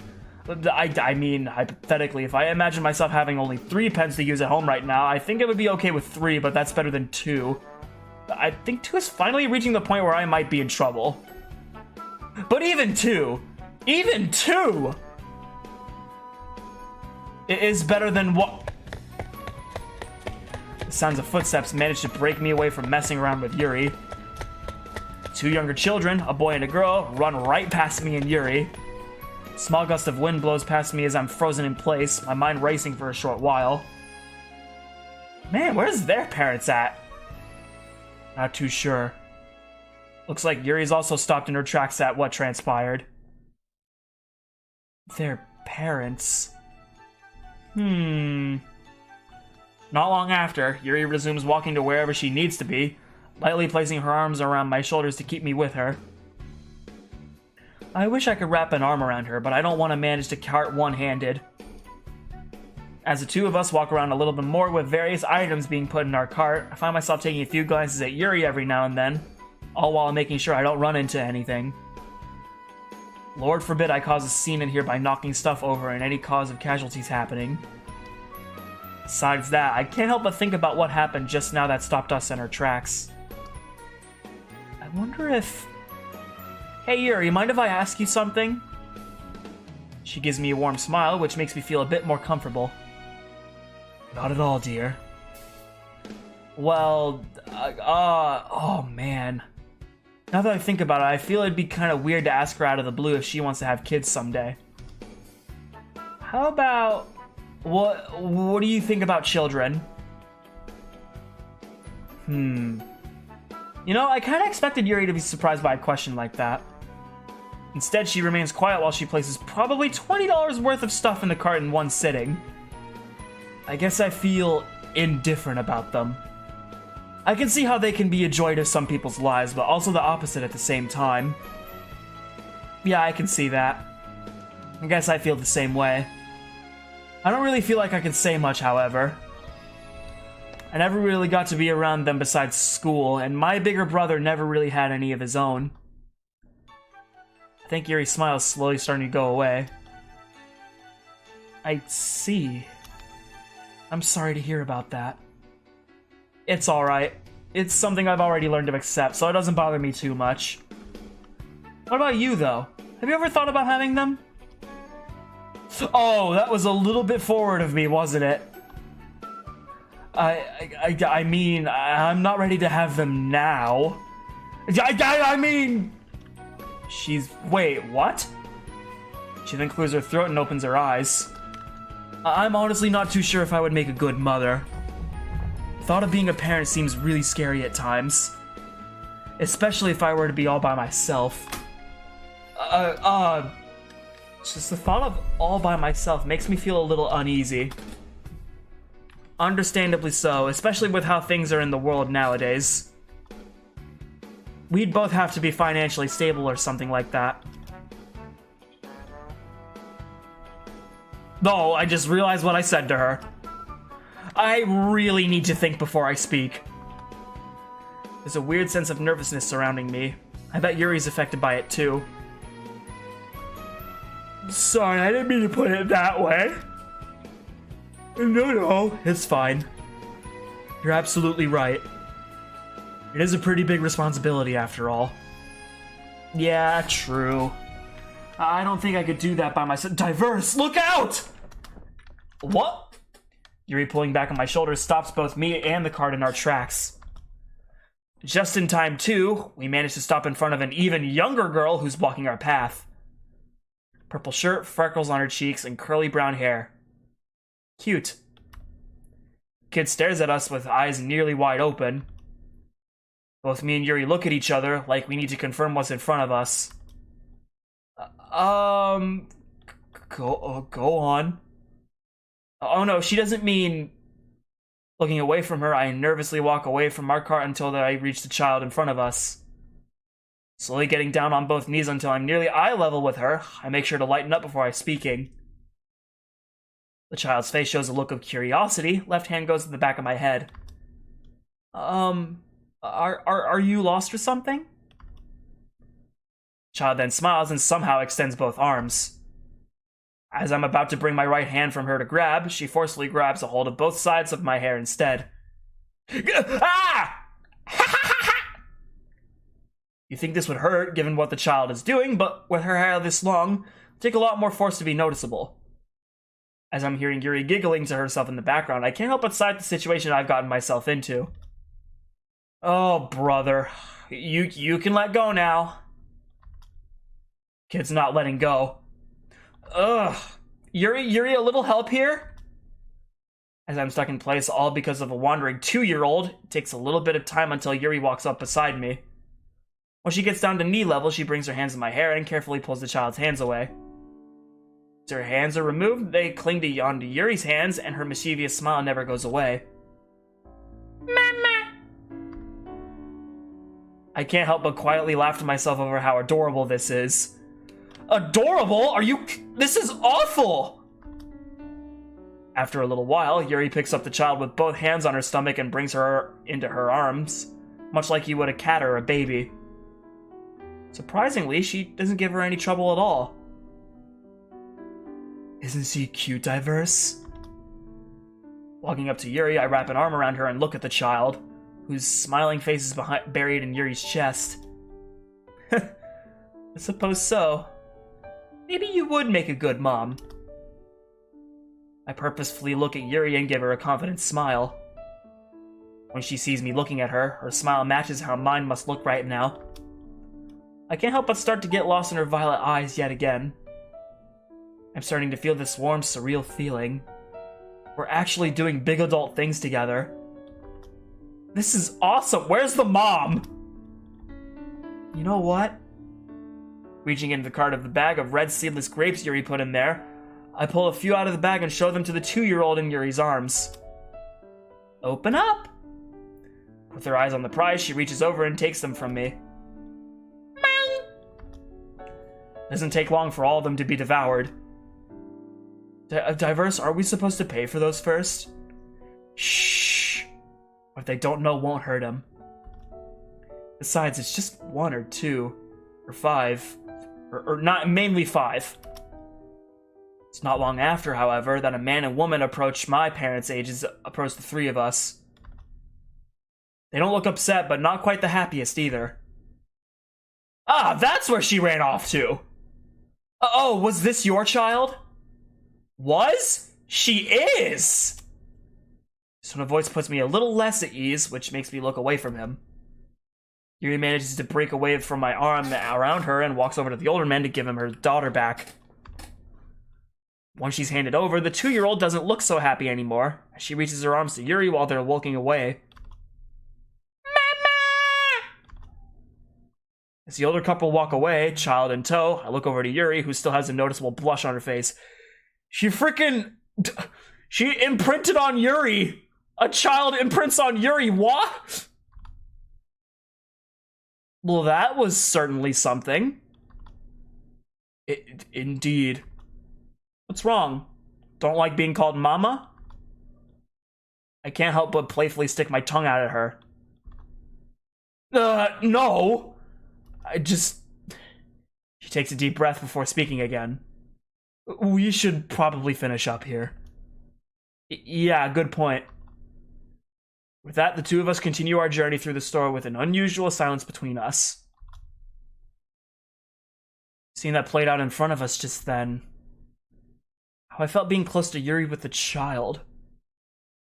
We'd both have to be financially stable or something like that. Maybe I should ask her. I tug at her left sleeve at what just came to mind. Oh, another thing. Yes, dear? I know this might sound a little weird, but where do you want to be when you grow up? She stops walking after hearing me ask that, causing me to as well. You mean what I want to do next year? Next... what? Don't we both turn 19 next year? I'm still stuck in place with my expression, probably in several pieces, as I have nearly forgotten just how old I am. Takes a little bit to break myself from that mindset to respond to her. No, well, I meant like, for a job or a career or something. Well, if I could, I wouldn't mind learning more about psychology. If I could make a living by helping out other people out, that would be really nice. Life would seem worth it, I suppose. Oh, that's cool. I suppose. If that doesn't go through, I feel confident that I could have potential as a librarian. Yeah, that suits her pretty well. What about you, Diverse? Have you put any thought into that? I mean, in all honesty, I'm not too sure. The future seems really scary at times. I'm not sure how exactly I could contribute to society. Although I got a letter from my parents the other day saying that they're gonna help me get on disability, so I have that going, at least. Yeah, I think I'm... You what? I mean, that's nice of them. Yeah, I suppose. With my tone of voice becoming a little bit more lackluster, I can't help but focus more on the ground below me. Hey, Diverse. Yeah? Her apprehensive face turns into a smile. I believe you'll do great with whatever career you choose. Thanks, Yuri. I can't help but... Whoa! Siri, why did you activate? I can't help but remember what happened 2 nights ago. How I got angry with my mom over the phone and said things to her I really didn't mean. I wish I could tell her how bad I feel because of that. Let me get a drink of water real quick.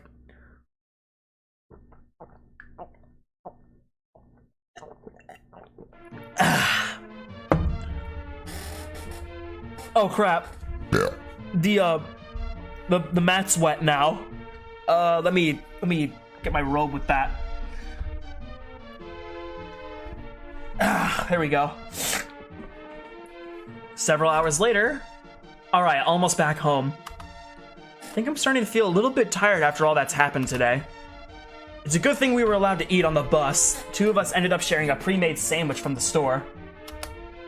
That made me feel pretty tired, as I almost took a nap on the way home. I bet Yuri's pretty tired as well, after having to part with something that she held near and dear to her and having to be a mom for a short while. Once we got off the bus and back into our area, we stopped at Yuri's house first to drop off groceries and whatnot. She insisted that she had nothing else to do today and would rather spend the day at my place. Something about a change of scenery. I don't blame her one bit. All she's brought with her is her bag with Lord only knows what's in there. No, that's not true. You'd think that she would know what she has in there. Once we're back at my place, I approach my mailbox and open up to find 2 letters in there. Taking a closer look at them, I see one from our school and the others from the place that my parents work at. Huh, but why though? They haven't sent us anything in a long time. I wonder what that could be about. Maybe it's something from my parents themselves? I know my mom's not too thrilled with me, but I wonder. As I'm lost in thought, what looks to be a drop of water lands on the envelope I'm holding. Then another, then another. Wait!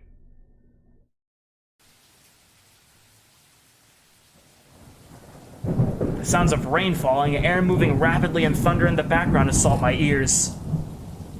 The constant splashing of water on my clothes and hair brings almost about an uncomfortable, almost restricting feeling.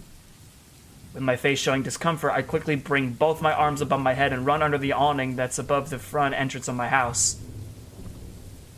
Yuri follows suit behind me, eventually catching up. Fumbling around with my keys, I manage to quickly unlock, open the door, and spend no time getting in, dropping both letters to the floor in response. Once Yuri makes her way inside, I shut the door behind us, resting my forehead on the door and exhale rather loudly. Sounds of raindrops crashing to the earth and my house never... The sounds of raindrops crashing to the earth and my house never end. Yuri speaks up after a moment of silence. Diverse, is something wrong? Taking my hand off the door and looking over to Yuri, she's setting her bag on the ground near the door. When she's done doing that, I approach her and take both her hands in mine to help calm me down a bit. She doesn't resist, and her inquisitive face doesn't change. I end up turning my head to the left, looking at the floor and taking a big breath before speaking. I'm sorry, Yuri. Just when it rains and lightning's outside, it makes me uncomfortable for whatever reason. Oh? What's not to like about it? Just, I feel like I can't do anything when it's raining. Too restricting. Thunder's too loud and lightning kills people. Yuri giggles at my last comment, but I can't bring myself to smile right now.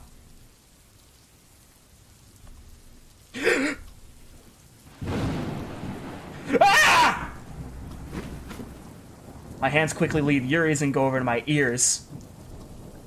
Thunder rumbling through my house and into the earth shakes through my body and brings me to my knees. After a little bit, I can feel a hand being placed on my shoulder. Hey, it's okay. You're safe. It takes me a little longer than usual to calm down due to the seemingly violent atmosphere around me. After some time, I take her hand that's on my shoulder and she helps lift me off the ground. Our hands don't break away, though.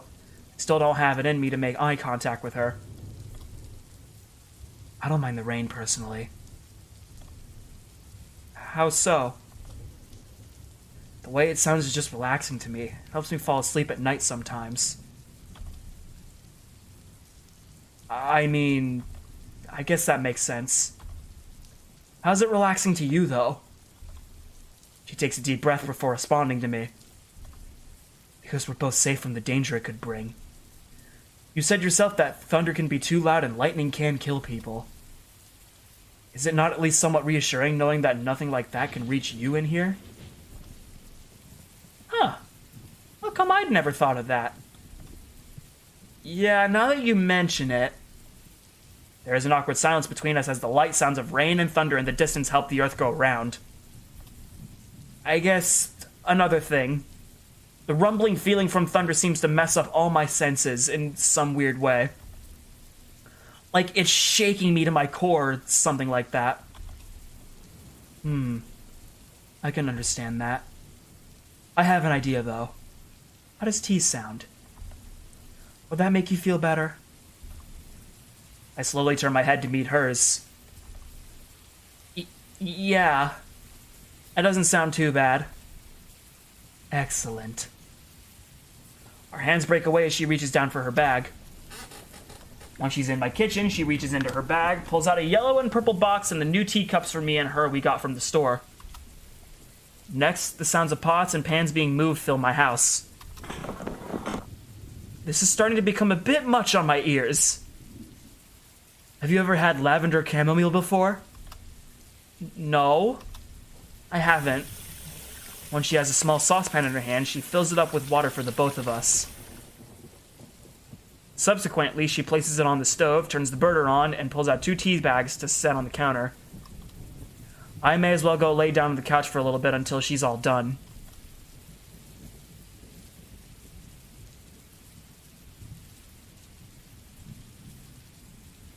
Minutes pass, and I've made myself nice and comfy, about to doze off into a night. Blah, blah, blah. Minutes pass, and I've made myself nice and comfy, about to doze off into a nap. The sounds of Yuri messing about... Bleh! The sounds of Yuri messing around with what I'm guessing are teacups in the kitchen make me open my eyes to find out what's going on. Once my eyes adjust, I see Yuri slowly walking towards me with 2 teacups in hand. She's probably being careful, trying not to spill anything. If only there were If only there was a table in here that we could set them on. Blah, blah, blah, blah. If only there was a table in here that we could set them on. Why didn't my parents ever think about buying one before they left? I feel like I've gone off about this once before. No, maybe it was something different. Here's yours, love. Huh? Oh, thanks. I carefully take the cup from her hand as she takes a seat next to me. The warmth of it spreading across my fingertips reminds me of the awful events that happened in the club yesterday. I can't help but sit and stare at the cup in front of me for some time while I'm trying to stop thinking about what happened yesterday. The color of it is more of a yellowish hue than the oolong that Yuri usually makes, and it has a weird citrus-like mint-like smell to it that I don't know how to feel about. Learning from my mistakes, I blow onto it a few times in attempts of making it cool down. Carefully taking a sip of it, the taste reminds me of soap. This is weird. I'm not sure if I like this that much. Hey, Yuri? Why'd you want to make this kind instead of what you usually make? Well, I bought it because I hadn't had it in quite some time. This kind of tea is good for helping to ease stress and to fall asleep faster. Taking another sip and slowly setting my cup on the floor, I take a moment to stretch my arms and quietly yawn. Wait. Fall asleep.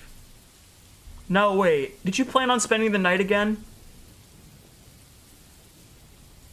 I would really like that. As tired as I may be feeling, it makes me happy knowing that she'll be spending the night again, and it's not even a school night. Even the sound of the rain outside isn't bothering me that much, but I can't help but feel like I'm forgetting something. That's when I carefully rest my head on her right shoulder and look up to somewhat meet her gaze. I always feel surreal being this close to her. Just to make sure that I'm actually not missing what chat's actually doing right now, I'm gonna refresh. Okay, just wanted to make sure. You can have my bed again tonight. Oh, Diverse, that isn't necessary. I don't mind. That being said, I bring my head up and quickly lean over to kiss her cheek. She giggles for a bit, then places her head on my shoulder, which makes me feel more safe, more comfortable. Well, how about we read some more of my book before we go to bed? Yeah, I think I would like that. Alright then, give me one moment. Are you done with your tea? Looking down at my cup on the floor shows it's only half empty. Half full? One of those two. Yeah, I don't want any more. As she gets off the couch, I carefully grab my cup and give it to her. I can't help but watch as she walks away from me, how great her body looks from where I'm at. I wonder if... When she's at my front door, she picks up her bag from the floor, and... Oh! That's what I forgot! The mail's still on the floor. Getting myself off the couch, I make my way over to the front door, grab the mail that's on the floor, and walk back to the couch. I may as well get this out of the way while I'm waiting until she's all done with what she's doing. Alright, let's see what the school could have possibly sent me. Hopefully it's nothing about Jason or Kyle from the other day. Using my index finger to open the envelope, I pull up the piece of paper inside, and... Now hang on, where's the school address and all the other info on the paper? You think they'd do better than this. Now let's see what I'm getting myself into.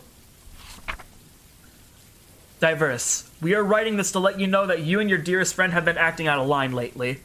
Also, your grades have been really bad as well. Keep this up and you'll be expelled and have to redo your senior year all over again. Also, you could have done much better than her. Are you kidding me? Are you seriously kidding me? Last I checked, my grades are all right. I think. I guess we'll have to see what happens when we get back on Monday. Also, what do they mean by dearest friend? You know what? I don't even want to know. Taking the letter from the school and putting it back in the envelope it came in, I place it on the opposite side of the couch. What else was there? My vision lands on the other letter that came today. Right, the letter from... There's a weird black hole filling in my chest due to the nervousness of wondering what could have come from my parents' work. Yuri's point of view? And there we go. There's a nice feeling that goes with being able to hand wash dishes all by oneself, especially for my love. With both teeth cups properly cleaned, I place them on the dish rack in front of me, facing upside down. I hope Diverse... No! It's a wonder I didn't drop our teacups because of that. That sounded like it came from where Diverse is at. As I move from the kitchen to join Diverse, I'm abruptly halted by the scene before me. Diverse standing by the couch in the living room with his head against the wall. Oh no. I'm sorry! The sound of his head hitting the wall shakes the house just as the thunder did earlier. I instinctively look away at the sight, but quickly return my attention to him. I can't allow this to do himself. I can't allow him to do this to himself. I make my way over to him and firmly grip his shoulders. Diverse, what's going on? He falls to the floor, his hands covering his face. My heart aches as his episode intensifies as he starts rolling around the floor. The sounds of his sobs only fuel my worry. I'm sorry! What could be so devastating to prevent him from answering me? Scanning around him, I see a piece of paper on the ground. Succumbing to my curiosity, I reach down to grab it and take a look. Looks like a letter of some kind. He did pick up the mail a while ago. Dear Diverse. We're sorry to inform you. His parents? What about them?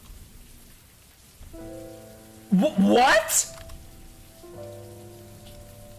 Car crash? Overcome with sadness, I interrupt Diverse's breakdown, pulling him into a tight embrace. He undoubtedly needs me more than ever right now. Diverse, it's okay. It's gonna be okay, sweetie. No! His tone of voice pierces my ears as he manages to push me away from him. Tears stream down his face, just like yesterday with the tea incident. I can't do this! He gets up from the floor, and I watch immobilized by confusion as he walks towards his kitchen. What is he doing? As I get up from the floor, I see him opening one of the drawers. My gaze bolts upwards as the sight of him pulling out a rather large kitchen knife. I can't do this anymore! Panic overrides everything as he turns the blade on himself, pointed towards his heart. No!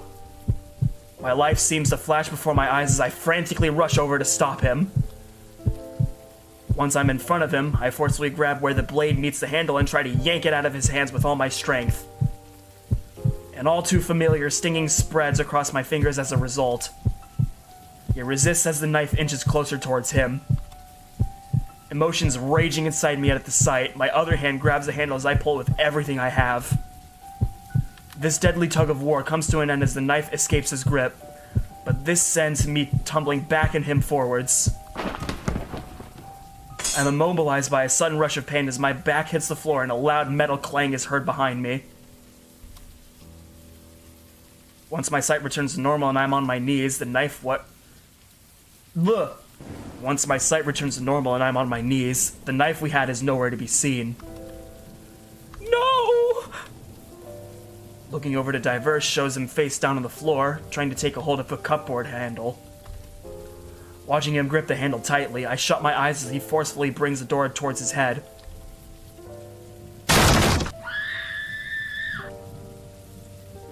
Diverse screams in agonizing pain as he lays with his head down on the floor. His crying has become more intense, which is tearing me apart inside. I can't let him keep hurting himself like this!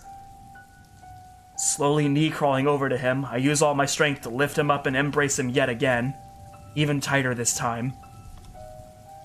He doesn't resist. Instead, he gets up on his knees and his head collides with my shoulder. All I can do is have my fingers gently comb through his hair as he cries into my shoulder. Shh, shh, shh, shh, shh, shh. It's okay, darling. I'm so sorry this had to happen, love. A single tear sheds at the thought that I almost lost my hero tonight. Emotions build up inside me as he hits his forehead against my shoulder multiple times. I'm sorry! I'm sorry! Him nearly screaming into my ear makes my emotions inside tremble. Babe, no. Don't be sorry. Mama! It's okay, love. I'm right here. Tears escape my eyes as I fall down to his shoulder. My voice breaks and all I can do is whisper into his ear. I love you so much, Diverse. It'll be okay. This is unbearable. No one should have to endure this, but certainly not my knight. He fights so hard every day to protect me, to make me happy, even save me if he has to. As his tears continue to fall, I steel myself. It's my turn to come to his rescue.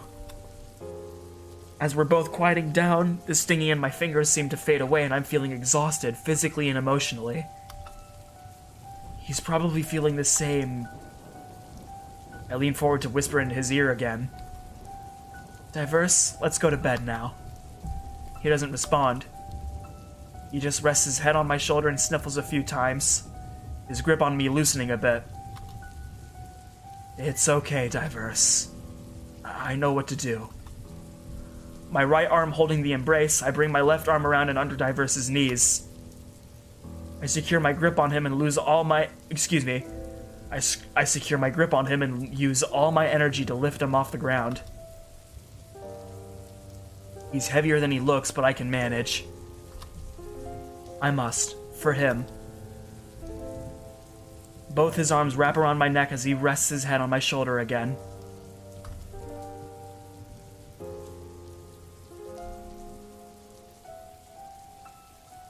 Once we're inside and his door is shut, I walk over to his bed and gently set him down on the left side, remembering his present. Once we're inside and his door is shut, I walk over to his bed and gently set him down on his left side, remembering his preference. He doesn't resist at all. Instead, he managed to make himself comfy under the blanket. I then turn off the light switch by his door and take off my white overshirt for the night. Carefully approaching my side of his bed, I pull the blanket away and slide in to make myself comfortable next to him. Not long after, he turns to face me, pulls me close, and rests his face right into my chest. His grip on me is just as tight as before, and provides me with just as much comfort. I'm glad I can be there for him at a time when he needs me the most. He's calmed down a bit now, and his cheeks are tear-stained, but his grip is still strong. It's as though he's clinging on to me for dear life. I'm sorry. I don't want to lose you too. I bring my head down to softly speak to him. You won't lose me. I'm not going anywhere, love. His fears seem to reignite. If this keeps up, sleep may elude him for now. I wonder... Mom, the song you used to sing to me when I was younger. I think I still remember how it goes. Alright, I'll let it play.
Was beautiful.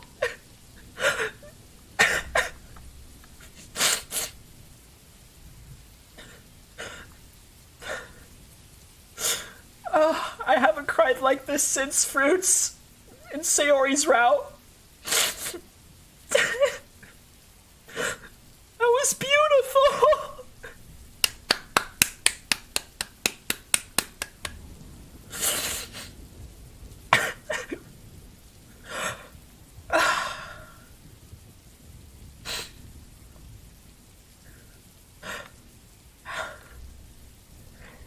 Just joined? Oh, come at a good time then.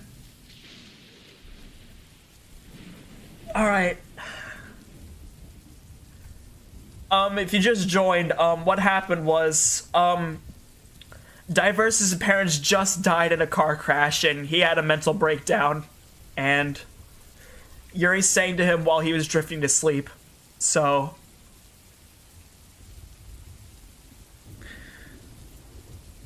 he isn't clinging to me nearly as hard as earlier. I think he's asleep now.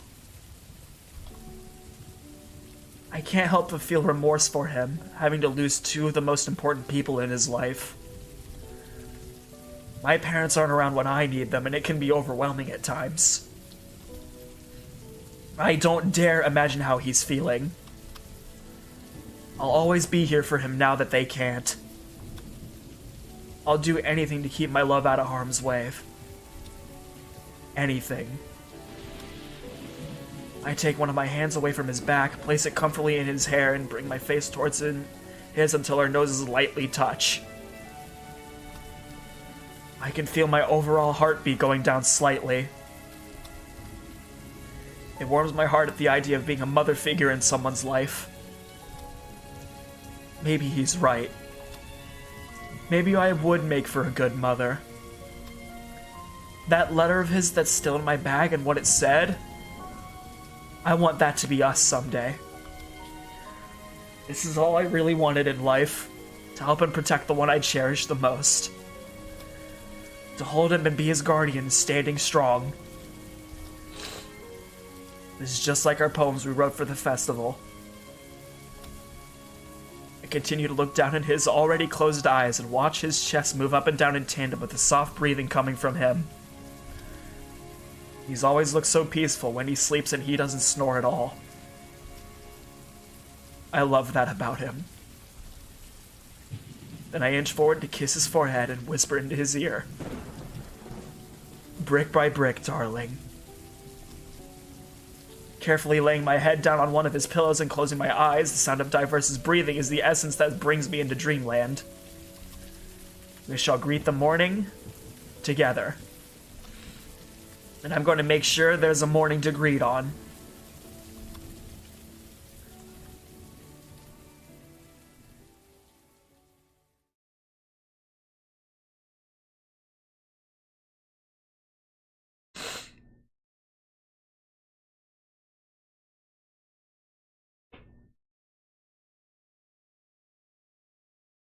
Sunday, October 17th.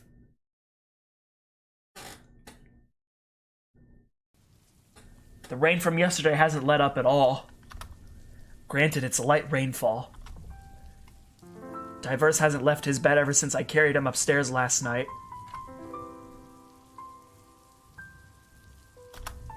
Only to use the restroom as far as I can tell. He was still asleep when I woke up and made breakfast, and he hasn't spoken a word despite being awake for a few hours. It pains me to see him like this. I miss the old him. This house seems lonely without his enthusiastic attitude, the bright smile on his face, his mesmerizing orange eyes. I haven't done much today except for lounge on the couch and occasionally see how he's doing. Every time I tried speaking to him, he wouldn't respond or even look over to me. He didn't even touch the breakfast I made for him. I don't dare imagine what's going through his mind. The sound of rain crashing against the house, this eerie, almost lonely feeling I have. It almost reminds me of the first poem I showed Diverse more than a week ago. Maybe I should go check up on how he's Wait, was that? Making sure to remain absolutely silent, I put all my focus into hearing what's going to happen next.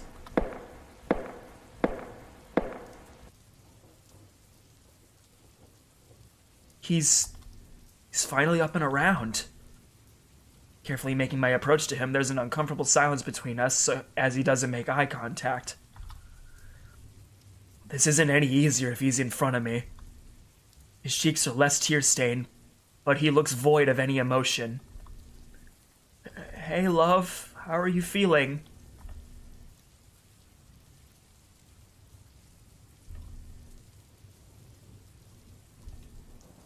After a few seconds of silence, he walks up to me and gently rests his forehead on my left shoulder. The warmth he's bringing me causes me to place an arm around his back and to the back of his head in response. Carefully running my fingers through his hair, I bring the side of my head to meet his and quietly sigh to myself.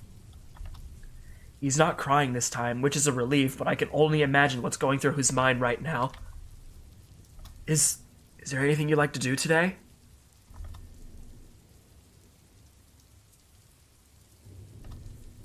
No, I don't want to see him like this all day. There's gotta be something him and I could do today. Looking around the house in a search of anything that could take his mind off this, I spot a VCR right below his TV. I haven't seen one of those since I was a kid. I wonder if it still works. Maybe this will help? Hey, Diverse, how does a movie sound?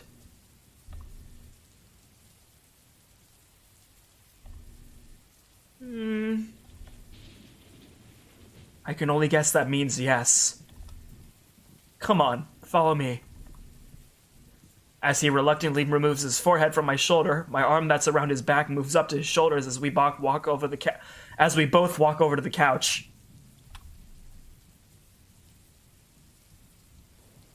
Once he's made his way to the couch, I walk over to the TV and see the selection of VH tapes in front of me.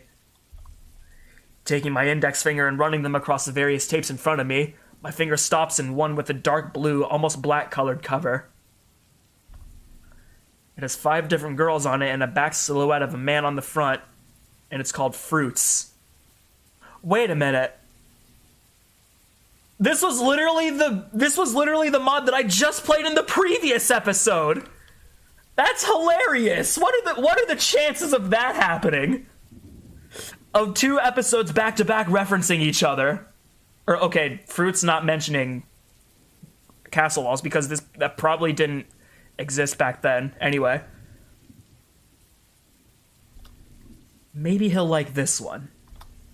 Pulling the tape out of the stack and pulling the tape out of the stack of them, I can't help but notice the weight it has to it. Goodness, it's been so long since I last held one of these. It's almost like I'm holding a black plastic book. With the tape in my grasp, I turn around and show it to Diverse. How does this one sound? He solemnly looks over to me for a second or two, then back to the floor. My attempt at a smile is starting to go away. I really hope he doesn't stay like this forever. Besides, don't we have school tomorrow? Taking the tape out of its cover and putting it in the VCR, the play button on the VCR immediately lights up a neon green color. Once the TV starts changes to whatever's on the tape before the movie begins, I get it from the floor and onto the couch right next to Diverse. Once I'm nice and close to him, he sets his hand on my shoulder again, this time so that we can both see the TV. After about a minute of boring ads and whatnot, an idea comes to mind that I'm sure Diverse would enjoy. Hey, how about I order a pizza for the 2 of us?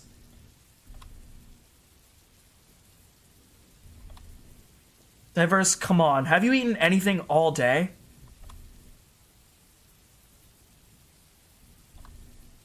He shakes his head at me, his expression still looking completely defeated. Don't worry, I'll pay for everything. Okay. And it's settled. It's nice to hear his voice again. Reaching over to my bag that's also on the couch, I pull out my phone and search online for the closest delivery place. Getting DoorDash. A few hours later.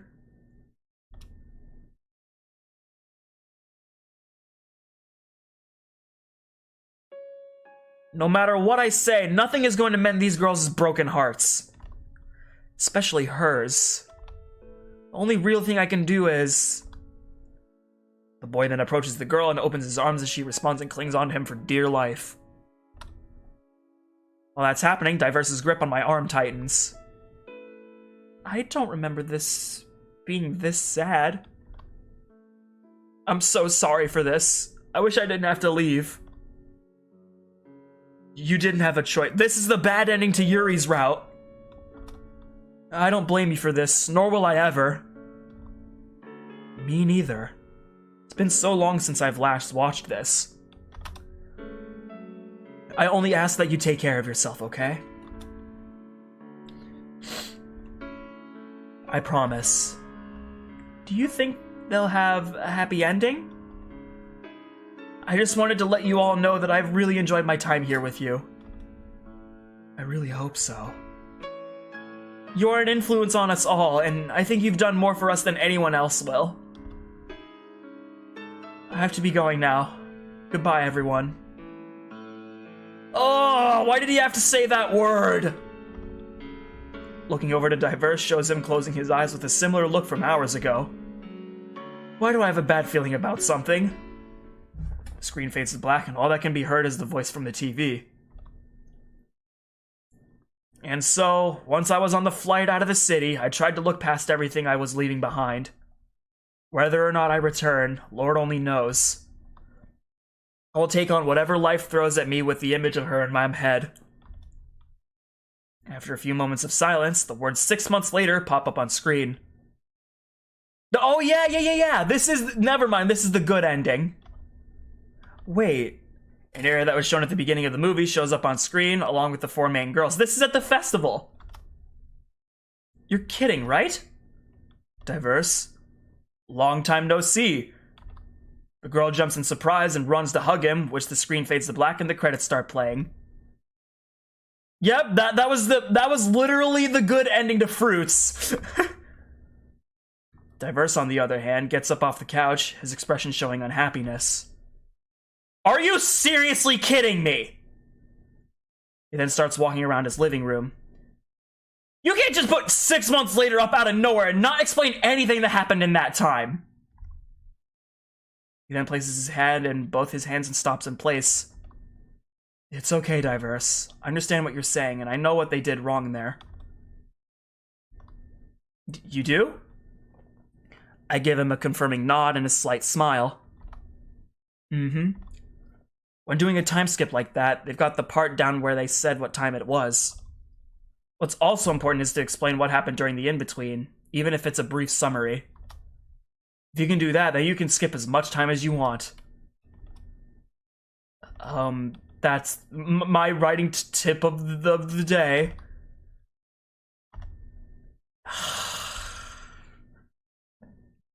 I was hoping that would at least make him smile a bit. Looks like the movie didn't cheer him up early either. If anything, it may have done the opposite.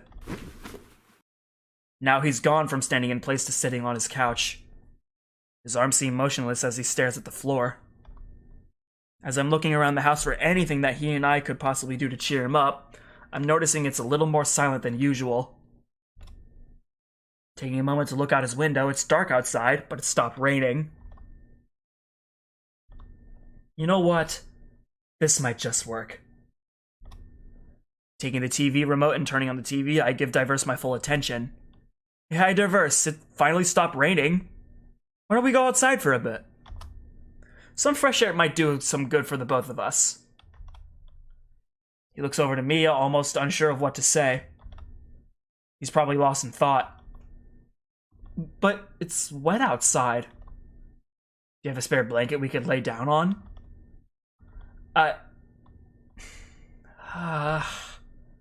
I do. With my smile slowly returning, I carefully take his hand to help him off the couch. Once he's up, he slowly walks over to a different part of his house and pulls out a giant blanket for the two of us. Finally, in Diverse's point of view. It's nice and quiet outside. Plus, the light breeze out here doesn't feel too bad. Finding an open spot on my front lawn, I unfold the blue and green blanket I have and lay it next and neat on the grass in front of us, getting rid of any wrinkles I see. Once that's done, I carefully lay myself down and place both my hands behind my head. I can feel the blanket become more damp through my back as I lay down, but that's not my biggest concern right now. I let out a big sigh as I look up at the stars and constellations above all of us. Hearing some movement about shows Yuri laying down to my right, also looking up at the stars. I can't seem to look away from her. My mind races at 1,000,000 miles per hour as I get lost staring at the moonlight shining in her purple eyes. This plaguing feeling of emptiness, of hopelessness, of nothing in the world mattering anymore hasn't gone away after everything that happened last night. I still feel really bad over how I treated her yesterday. I shouldn't have pushed her and scared her like that. Isn't it beautiful outside, Diverse? She looks over to me, probably expecting me to say something back. I can't bring myself to answer that. That's not what I want to talk about right now. I feel like I should explain everything to her. I want to let her know what I'm feeling, but I'm just not sure where to start. Let's try this. You really are. Huh? She bashfully smiles and blushes like she usually does. Oh, Diverse. Yuri, I feel like I'm ready to explain some stuff to you. Her eyes widen a bit as she looks at me expectantly. It's as quiet as I expected it to be while I think of how I want to go about saying this. Even when I'm laying down like this, I manage to bring my head down, almost out of defeat. I'm really sorry about last night. Diverse, don't. Nothing was your fault last night. A flashback of how violently I acted around her shows up in my mind. No, Yuri, I mean, I feel like I treated you badly last night, and that was something that's been eating away at me lately. You don't deserve to be treated like that. I close my eyes and simply frown at her. I don't know how else to convey how I'm feeling. I shouldn't have scared you like that. I don't know what I was thinking. I don't feel like a good boyfriend to you. Diverse, please! It's not your fault. I'm just happy I could be there for you. I don't know what I'd do without you. A cool breeze passes by, which runs through our hair. I can see a genuine look of concern on her face due to the moonlight shining on her. I have to lurk for the rest of the story, I'm sorry. Can't be helped, but this has been a privilege. Alright. Of course, Kusero. Thank you so much for stopping by. I really like your content too, by the way. Your animations are really well done. Hopefully again I can see you again in the stream. Alright, take it easy, man. I can see a genuine look of concern on her face due to the moonlight shining on her. I turn away to look at the stars again. It's just... Sometimes I question why I'm on this earth. Why me of all people? Why am I even here? Why can't I do anything right? In this storybook we call life, why couldn't I have been born someone different? Diverse. I don't know what to do. What can you do when people were... What can you do when people who meant the world... What can you do when people who meant the whole world plus someone aren't there anymore? What's the point anyways? I couldn't make them proud of me. It's really hard, trying my best not to let my emotions interfere. Lord knows she's seen enough of that. I turn around completely until my face is almost buried on the blanket, my voice trying not to break. There was so much I never got to say to them. How much I appreciated my dad for all he's done. He's such a good guy, and how much I miss my mom. I turn over to face her again. She looks more worried than concerned now. Yuri, that night you came over, Mom called. I said some things to her I regret. I never did tell her I'm sorry, and now I can't let her know how I feel. And I never will. Just that thought alone is ripping me apart inside. Without warning, I scooch closer to her, place my forehead right above her chest and keep my eyes shut. She wraps her arms around me and kisses my forehead. Oh, my darling boy. A moment of silence plays between us as we lay close to each other, feeling tears build up. I'm scared! My voice gets louder in desperation as I begin to softly weep in front of her. The future scares me! I don't know what to do! I can't do this without them!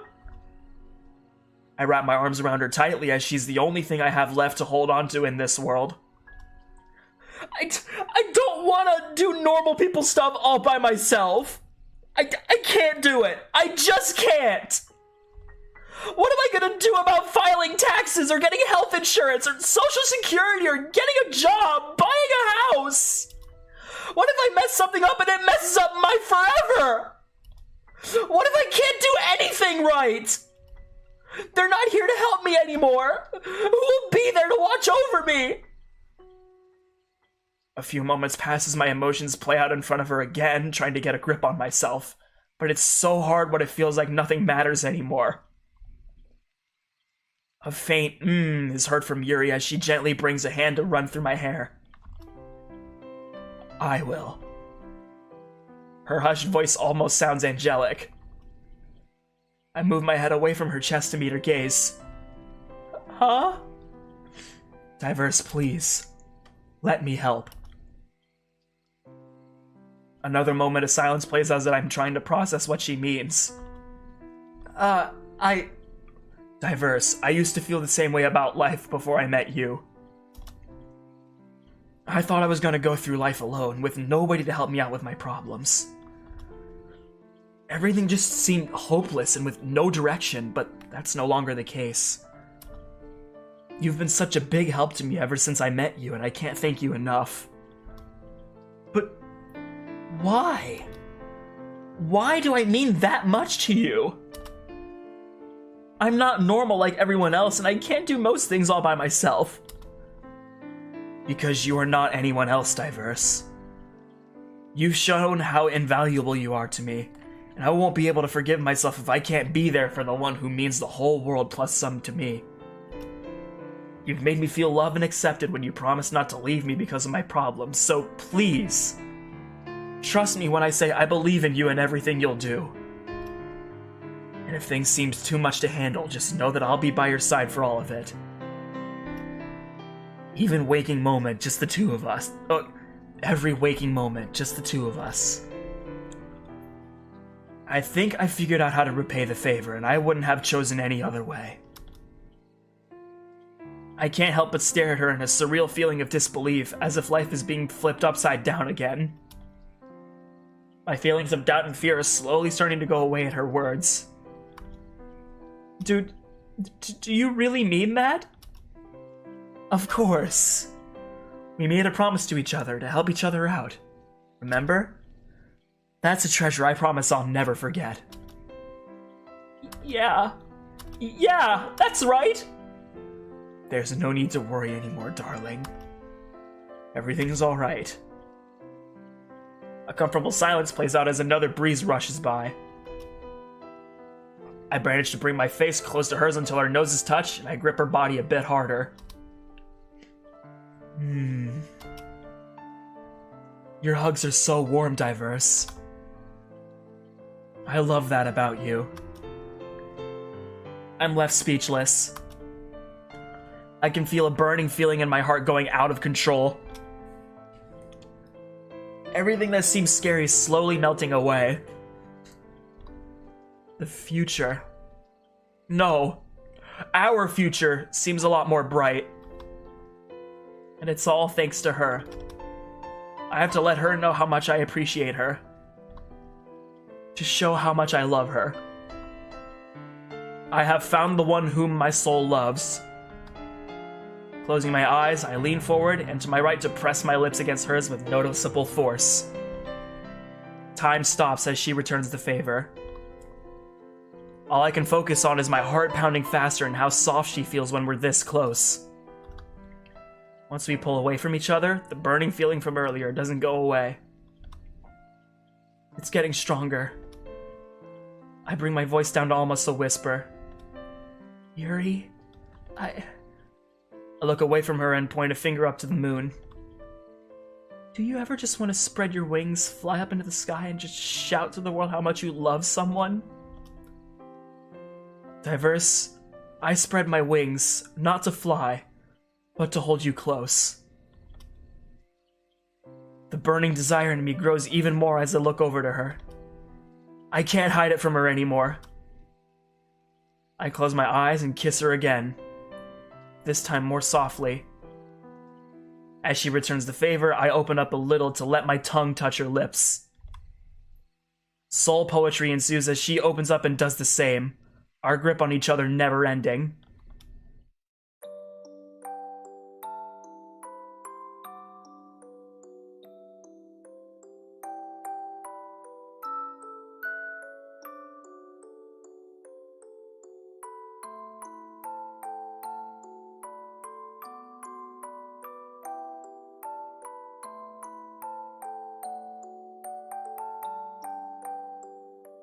Monday, October 18th.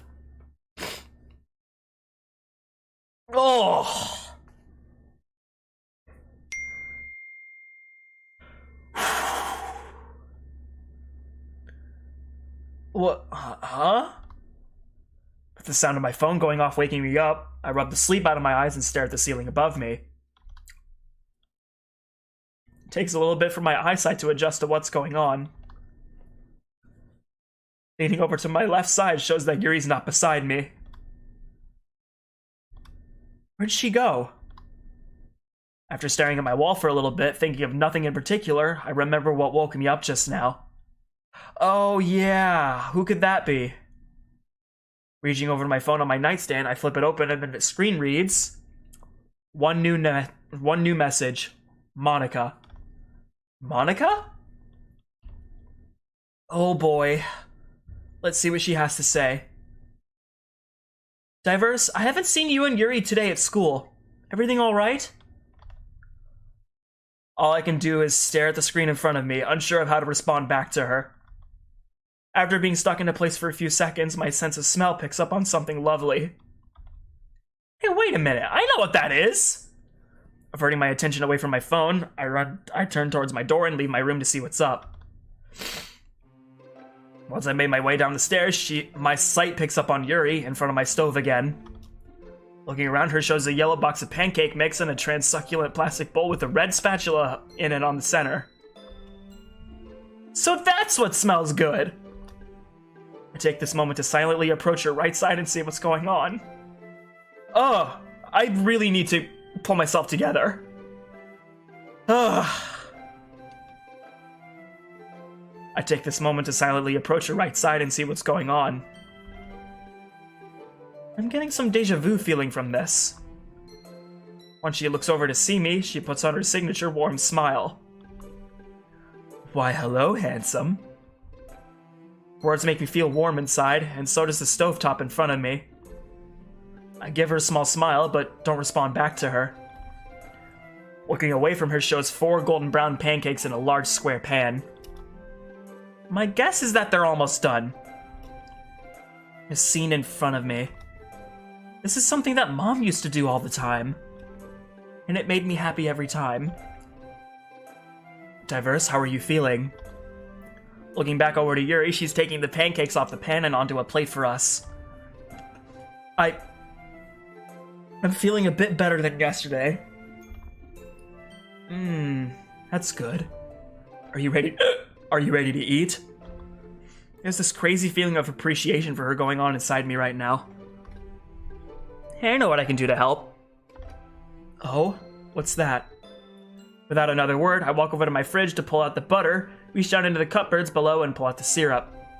Next, I open up a drawer close by to pull out 2 forks, knives, and plates for me and her to use.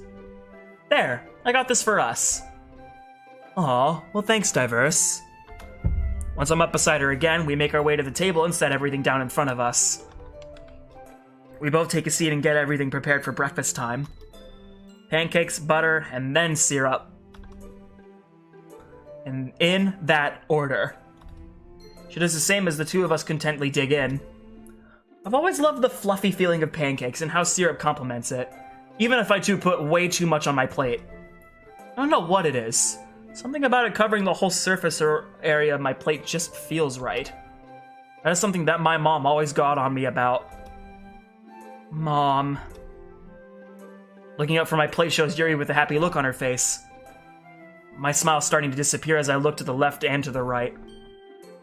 Dad always sat on the left side and Mom always sat across from him when I was growing up.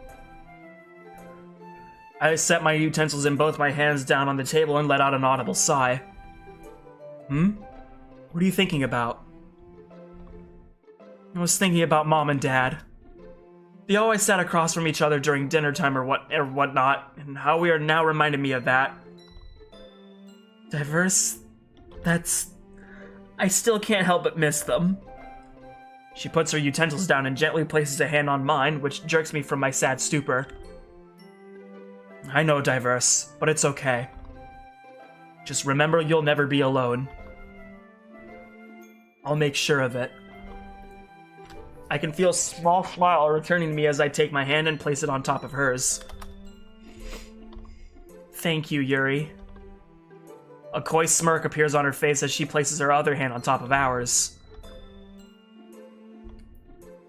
A giggle fit breaks out between the two of us at the sight in front of us. Our hands return to each other not long after. As we're both calming down, something important comes to mind. Hey, that reminds me. Oh, what is it? Pulling my phone out of my pocket, I flip it open and bring up my text messages. Take a look at what Monica sent me. I hand her my phone. Monica? Yeah, I don't know how to respond to that. Once my phone is in her grasp, it takes her a while to read what's shown. She looks back up to me not long after. Don't worry, I know what to say to her. I can't help but sit there full of questions as she's typing away on my phone.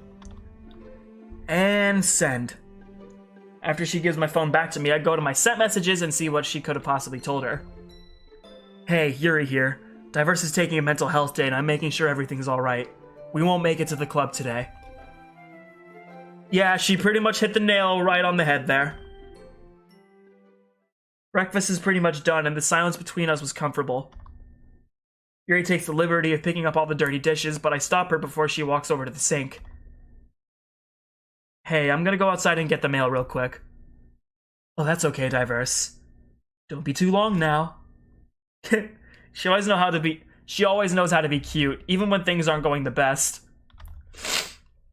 Giving her an attempt at a smile, she walks over to the kitchen and I make my way outside. The sun is out, shining brightly through the clouds that are scattered throughout the sky. Feels really nice outside compared to what the past few days have been. I take advantage of this moment to get some fresh air in me before walking over to the mailbox. The breeze against my face makes me feel a lot more alive. Approaching my mailbox and opening it, I pull out one envelope and look at it. It's a healthcare provider I've never heard of? A stinging feeling grows inside me at just how much I don't want to deal with this.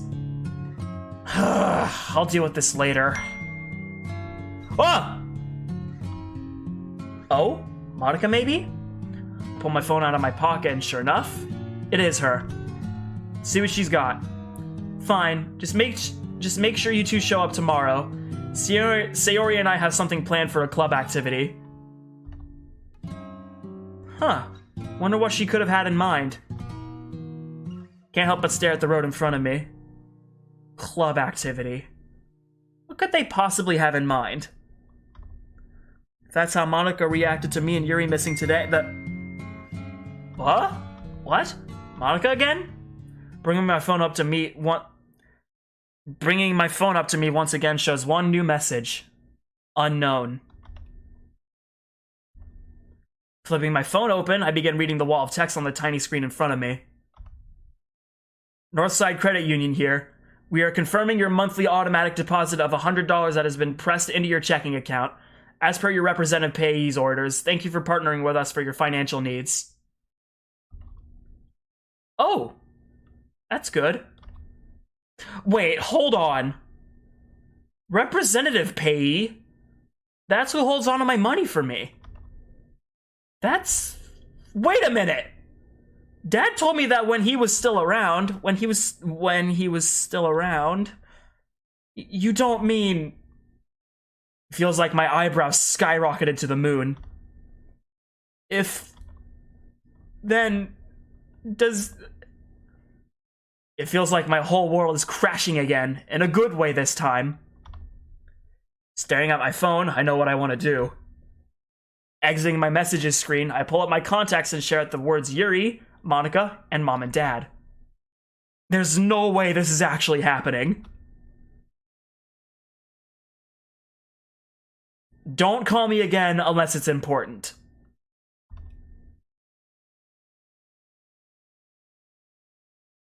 I'm left staring at my screen again at what my mom told me days before. That thought alone puts me in a stalemate on what I should do. This is a life or death situation. I'd say that's pretty important. I apprehensively place my finger over the green call button on my phone, but don't press down on it yet. But wait, what if they don't pick up? What if I'm just overthinking things? I'll never know if I don't try. The moment I hit the green call button, my nervousness skyrockets as I bring the speaker to my ear.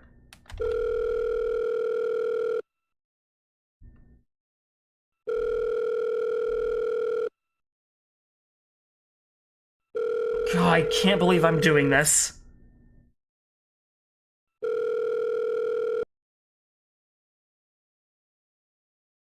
Hello?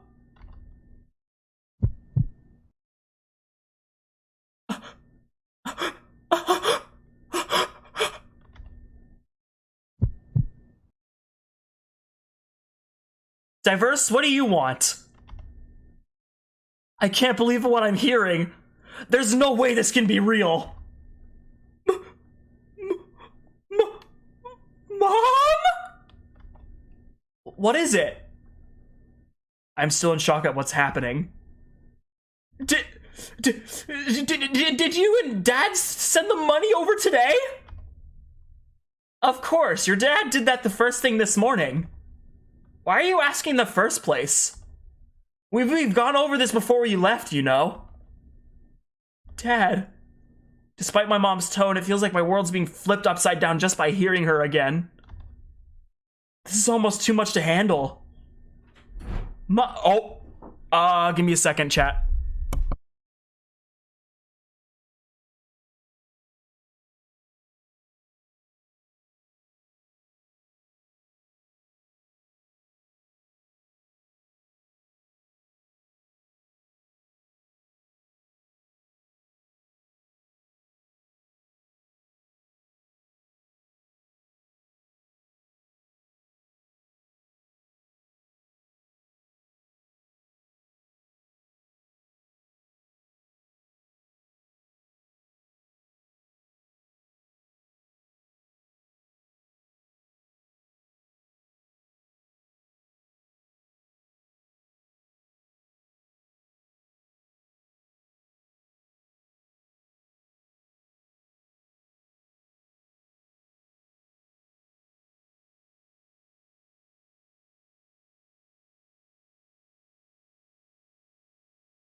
Alright, I've returned.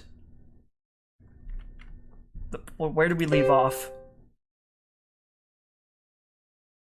Despite my mom's tone, I feel like the world's This is almost too much to handle. Mom! Is everything alright over there? Everything's fine over here. I thought I told you to call only if it's important, you know?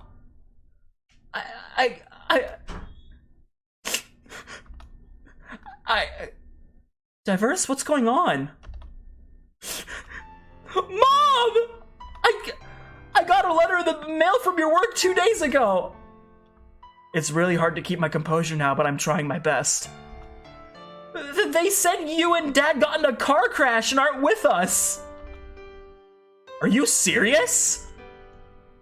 Your dad and I haven't left our hotel room over here in a few days. Music to my ears. I can feel myself feeling a little more at ease. Look, if you can find out who sent that to you, let your dad and I know, and we'll take action against them. Now's the time. Mom. What is it, Diverse?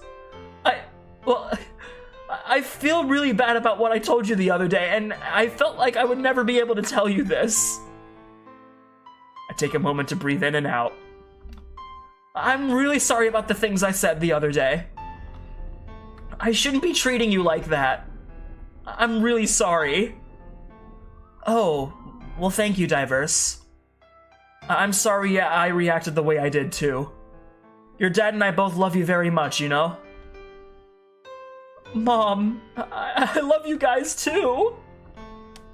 What? Do you and Dad have any idea when you two will be coming back home? Well, if everything goes well, then your dad and I should be able to make it to your graduation. That means you better keep your grades up, you know? Don't worry, I'm doing okay when it comes to that. You'd better be, you know? Right. Has anything else been going on that your dad and I should know about? Other than that, no, not really. Well, good. Your dad and I have other important business to take care of today. Feel free to call us if you or your girlfriend need anything, you know? I will. Thanks again, Mom. Love you. Love you too. Bye now. For once, it seems like everything feels right. I can't help but stare at my phone symbol with the green arrow on my screen, showing that the call was successfully made. This feels incredibly surreal. I have to tell Yuri about this! Quickly turning around, I dash over to my front door and quickly enter my house. Once I spot Yuri in my kitchen cleaning up everything from earlier, I excitedly start walking over to her with a slight spring in my step. Yuri! You won't believe it! Diverse? As she looks over to me, I take both her hands in mine and give her my most excited smile. They're alive! They really are! You don't mean... Look! Look! After jumping up and down a few times, I quickly pull my phone out of my pocket. Bringing up the message from the bank, I hastily hand her my phone. After looking at it for a bit, she gives my phone back to me. Did your parents really do that? They did! And I tried calling them, and look! I pull up the call log screen onto my phone and excitedly point to the box that says Mom and Dad to show her the green arrow next to the phone symbol. Wait, they answered? I can't contain my excitement anymore. I have to show her how happy I am. They did!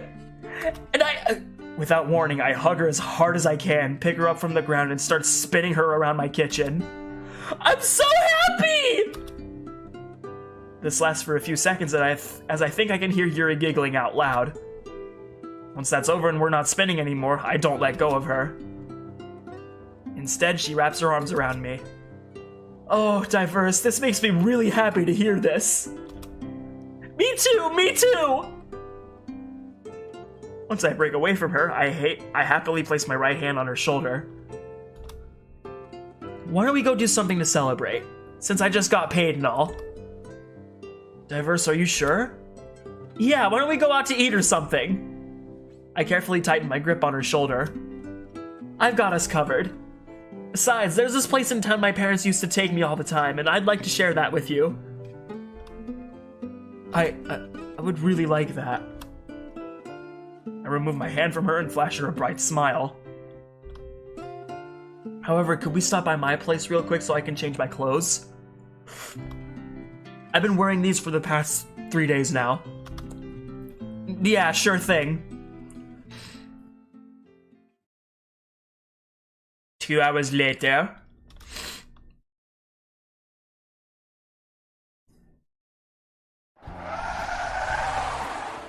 It took some time, but we finally made it off the bus and into the city.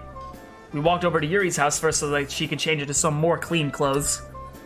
Don't get me wrong, she smells great and all, and I love when cleaning clothing that mine smells just like her, but I don't blame her for switching clothes.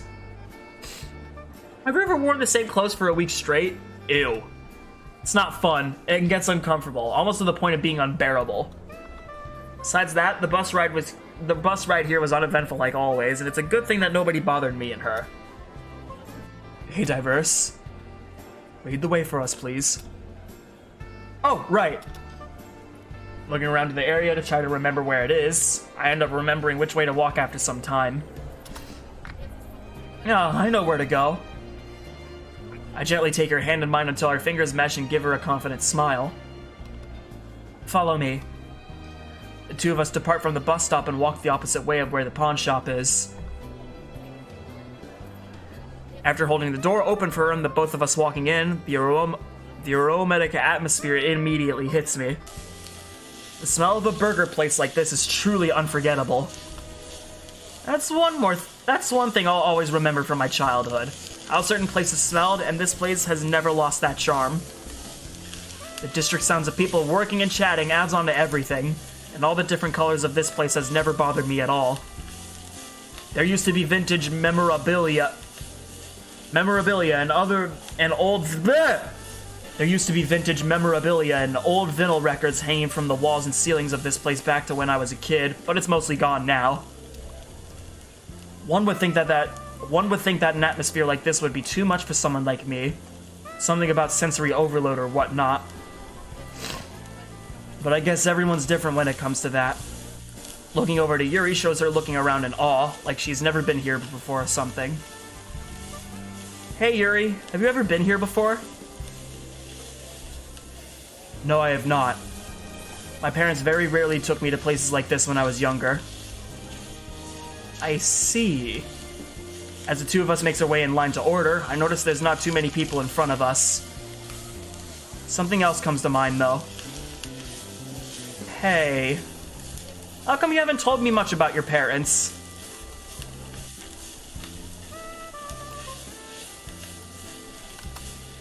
Let's talk about that another time. Not right now. Wait a minute. Okay, cool. Well, if I remember from past experiences, being persistent and trying to pry into info like that can form... If I remember from past experiences, being persistent and trying to pry info like that from people usually ends up in disaster. It's probably best I take your word on this. Another time, then. Alright. Yuri smiles at me a little bit, but then averts her attention to the big menus hanging above the counter in front of us. I then follow suit and look at them with her. After a little bit, a new menu item catches my attention and excites me. Looking over to Yuri again, I tug on her right sleeve. Oh, Yuri! I've got the one snack that's the deep-fried jalapenos and cream cheese. Do you like those? She seems to be pondering over that for a while. Well, I'll be honest, Diverse. I've never eaten those before, but I'd be willing to try something new. For whatever reason, I don't know how to respond to her other than to smile and say, thanks. Now, if I may ask for something, since you said you're buying... Oh, what is it? Do you like butterscotch? My eyes widened a bit after hearing that. I do! Well, would it be alright if we... Wait, I got it. How about we get the biggest shake they have and we get 2 straws so we can share it? I would love that! I smiled brightly at her. Then it's settled. Have you figured out what else you want? She takes a double take at the menus in front of us and stares at it for a little bit, then looks over to me. I think I do. I think I do. How about you, love? I also take another look at the menus. My mind starts getting a little foggy at figuring out exactly what I want. Darn near everything looks good. And I'm sure I'll figure out when it's our turn to order. Once everything's all paid for, the person at the cash register gave me some weird square buzzer thingy with a number on it. It's supposed to light up and vibrate when our order is up at the front counter. Hand in hand, the both of us make our way through the not very crowded restaurant to an available table. Once we take a seat, I immediately feel how comfy it is. A bit bouncy, too. I feel inclined to jump up and down a little bit, but not in public. Placing our buzzer thing at the far end of the table, I become lost in thought for a bit. There's a comfortable silence as the two of us take in the atmosphere and I look around all around the place. Man, this place has changed a bit since I was a kid. There used to be an arcade in here, but that's been renovated to be a bar. The menu hasn't changed at all, and the island bar thing with all the condiments and whatnot still stands. That makes me happy that's still around. I guess it's the little things. Hey, Diverse. What are you thinking about? Huh? Oh, I was just thinking about this place from back when I was a kid. This was one of my favorite places that my mom and dad used to take me to. She places her left hand on the table and smiles at me. Well, thank you, Diverse, for sharing a special place to you with me. I'm enjoying my time here so far. While her words do make me feel content, my expression doesn't match hers. I tenderly grab the rest side of her hand, have my fingertips feel her palm, and give her a look of uncertainty. This causes her thumb to embrace my fingers as it glides up and down between them. Diverse? Yuri? There's something important I feel like I should bring up. What is it? I take a deep breath in and out before speaking, but try not to make it very noticeable. Yesterday, when you reassured me that everything will be alright, which, by the way, I can't thank you enough for that. I grip her hand a little bit harder, which makes her blush a bit more. But other than that, now that we know my parents are still alive, they'll be around to help me if I need it.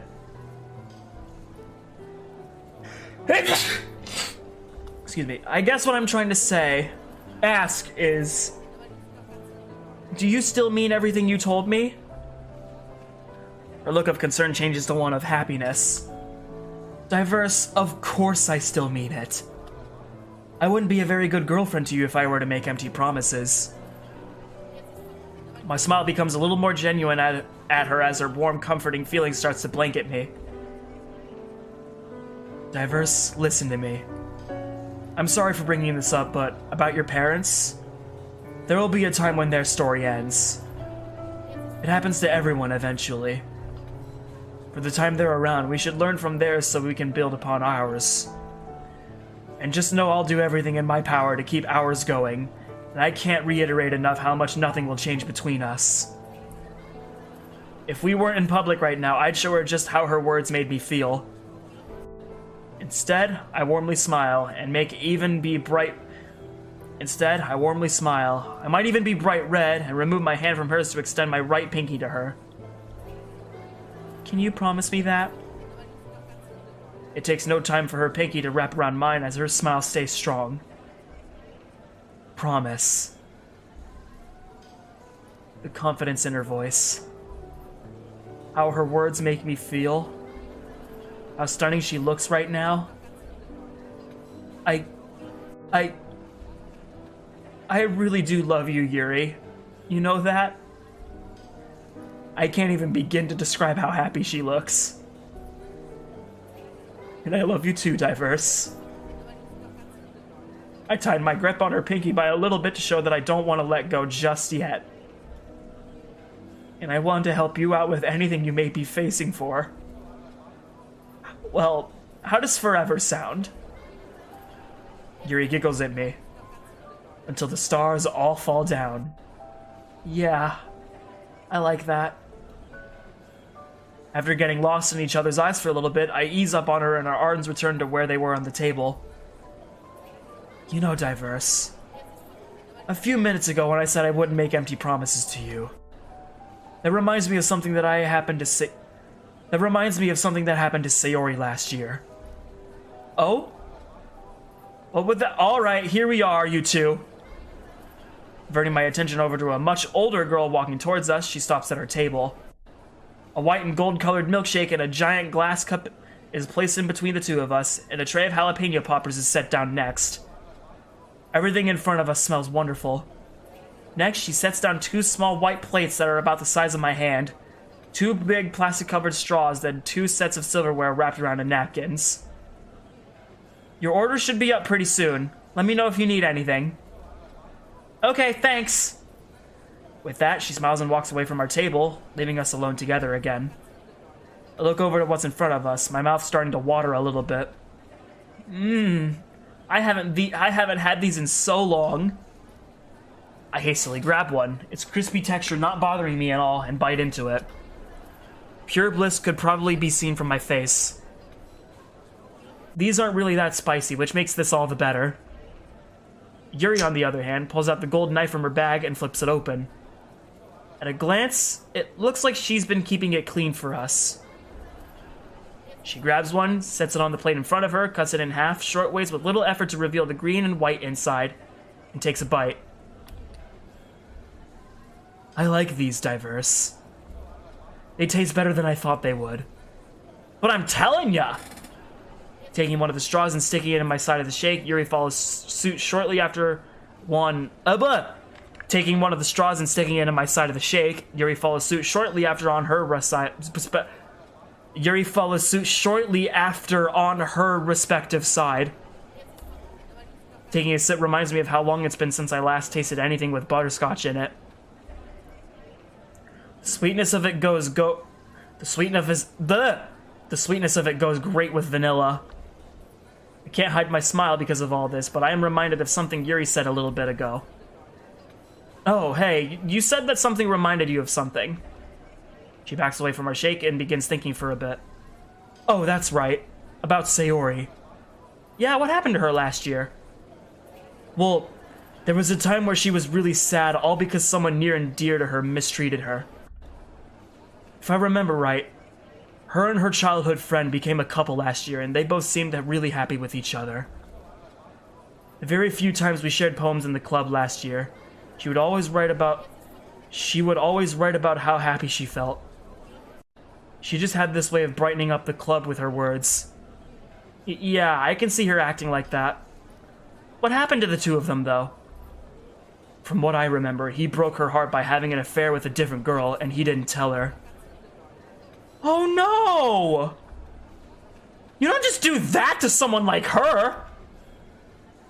I take a bite out of another one of our snacks and she starts cutting up another one. At first, she told us things weren't working out between them like she had hoped, and they left each other on surprisingly good terms. It wasn't long after that happened when she found out that he had been talking to another girl behind her back the whole time. She was so distraught by everything. I had never seen her that sad in all my life. Wait, so that's why she was really sad last year. I may not have been friends with her back then, but I thought something was up. I remember her saying it felt like she was stabbed in the back, especially because he kept on telling her how things weren't going to change between those two. It took her quite a few days to recover from that, but she returned to her normal self eventually. I'm guessing she's not speaking with him anymore? No, she hasn't mentioned him at all after everything that's happened. That's gotta be sad, though. Losing someone that meant a lot to you while they still roam this earth? What am I saying? That is sad! Big brother. Yuri somehow grips my hand a little harder. I feel like I'm learning from his mistakes when I say that nothing will change between us. And I mean it, Diverse. I would hate for something like that to happen to us. I give her a reassuring smile. Me too, Yuri. I grip her hand in such a way so I can lean forward and kiss it. This causes her to blush and look away. By the way, I'm kind of curious now. I mean, I really don't care, but... Oh!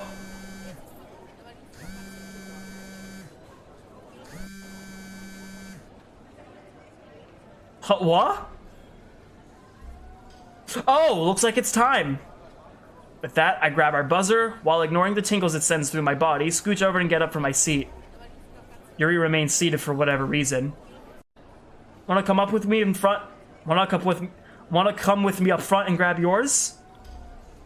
Oh, no thanks. I'll wait here for you. Alright. I'll be back then. Not long after, I'm walking back to the table, tray in hand with both our meals. Everything smells way too good. I knew that coming here would be a good idea. As I'm slowly approaching our table, I see Yuri putting the same orange pill bottle from the other day back into her bag. I think I asked her once before about it, but it probably wouldn't be wise if I were to ask her about it again. Once I'm at our table, I carefully place the tray down in front of her and take a seat across from her. Her eyes widen a little bit at the sight. A medium-cooked burger with Swiss cheese, mushrooms, lettuce, tomatoes, and mayo with steak fries claims its spot on my side. Yuri, on the other hand, has a medium-rare cooked burger with cheddar cheese, bacon, and an over-medium egg, also with steak fries. I've always liked the feeling of those kind of fries. They're wider than my thumb, sport a fun kind of soft texture, and they taste great compared to normal fries. Grabbing the red plastic ketchup bottle to my left, I put some of my tray next to my fries. Pass it over when you're done. Oh, sure thing, babe. Once that's all said and done, she has it. I take the tomatoes off my burger and into a white plate next to me. Your knife, please. Yuri stops for a second right after taking a bite, but then reaches down into her bag and hands me her gold knife. Once I flip it open, I start cutting out the insides of the tomato slices. What are you doing? I stop what I'm doing to meet her gaze. It is then that I realize I might be the only person in the world who does this. Oh, I just don't like the insides of tomatoes. It's both the texture and a taste thing for me. The outsides are just fine, though. Just like with the cupcakes during the festival last week? Yeah, except I can actually do something about it this time.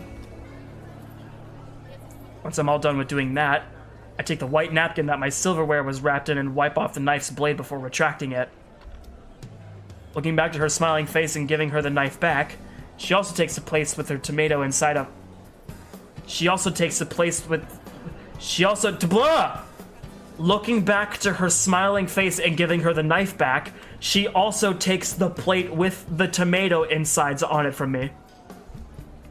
Grabbing the salt shaker to her right, she sprinkles some onto the tomato slices and eats both of them. Now that's what I like to see.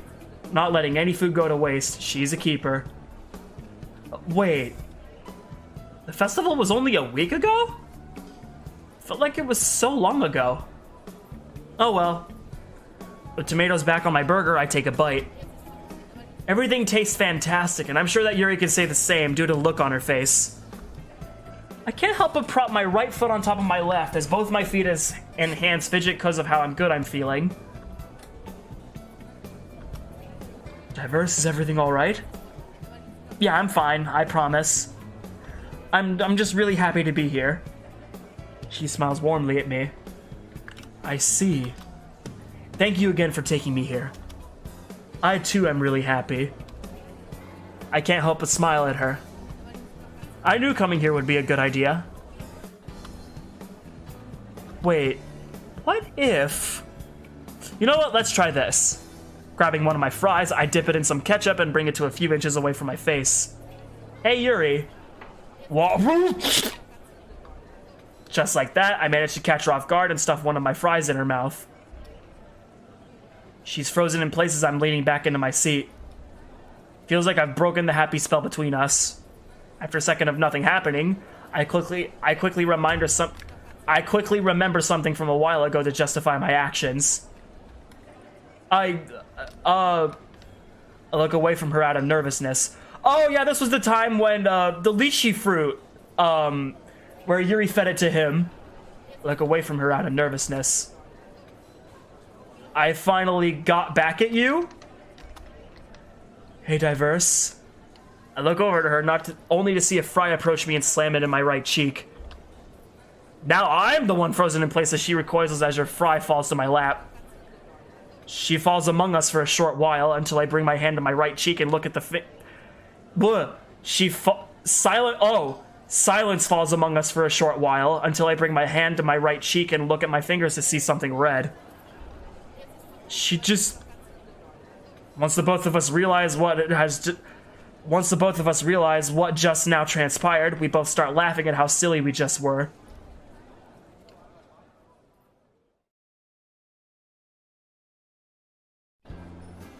The rest of our date went by smoothly, as there were no more French fries incidents between the two of us. After leaving the tip for the waitress and leaving the restaurant, we couldn't really think of much we needed to do in town. Our walk back to the bus stop was nice and relaxing. The breeze feels pretty nice out, and there's considerably less people out here compared to the weekends, which means we had plenty of walking room. Only a little bit of small talk was shared between us as we both ventured onwards hand in hand to the bus stop to make our way back home. And the one guy in the video was all like, "Screw you, Michael Bolton! I will have my revenge!" Actually, it's more like avenge, isn't it?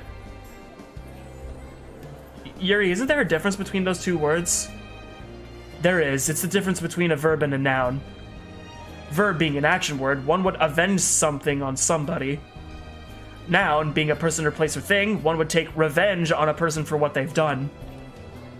I squeeze her hand a little bit out of happiness. Ah, that makes sense. Thanks. Of course, love. I'm glad I could teach you something today. I smile brightly at her words and manage to get lost in my thoughts. Avenge, revenge. Fillet, relay. Erase, replace. Replace. Okay, that makes sense because of how re works, but... Revenge? React? Respect? How can you spect something twice?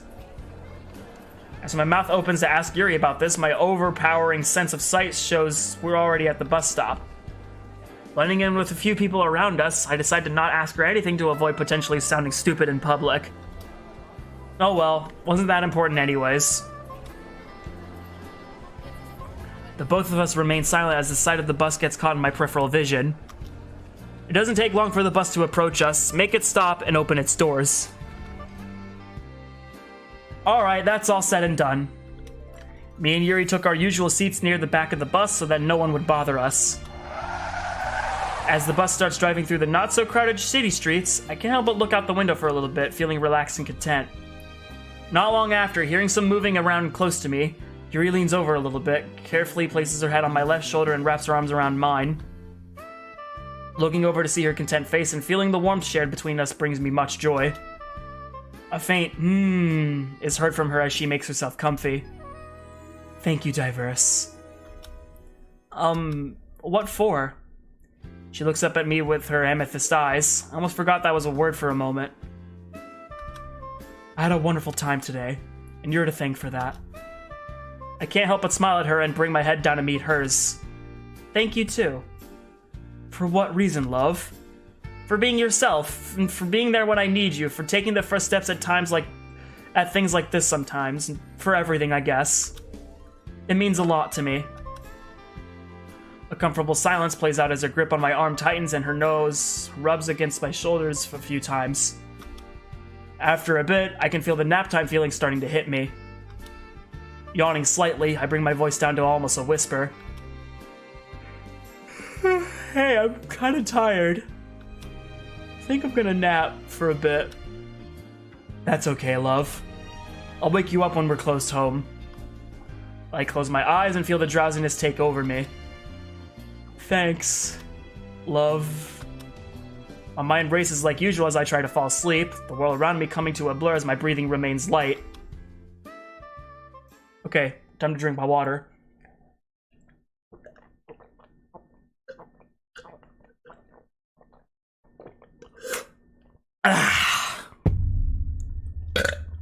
Excuse me. Last stop.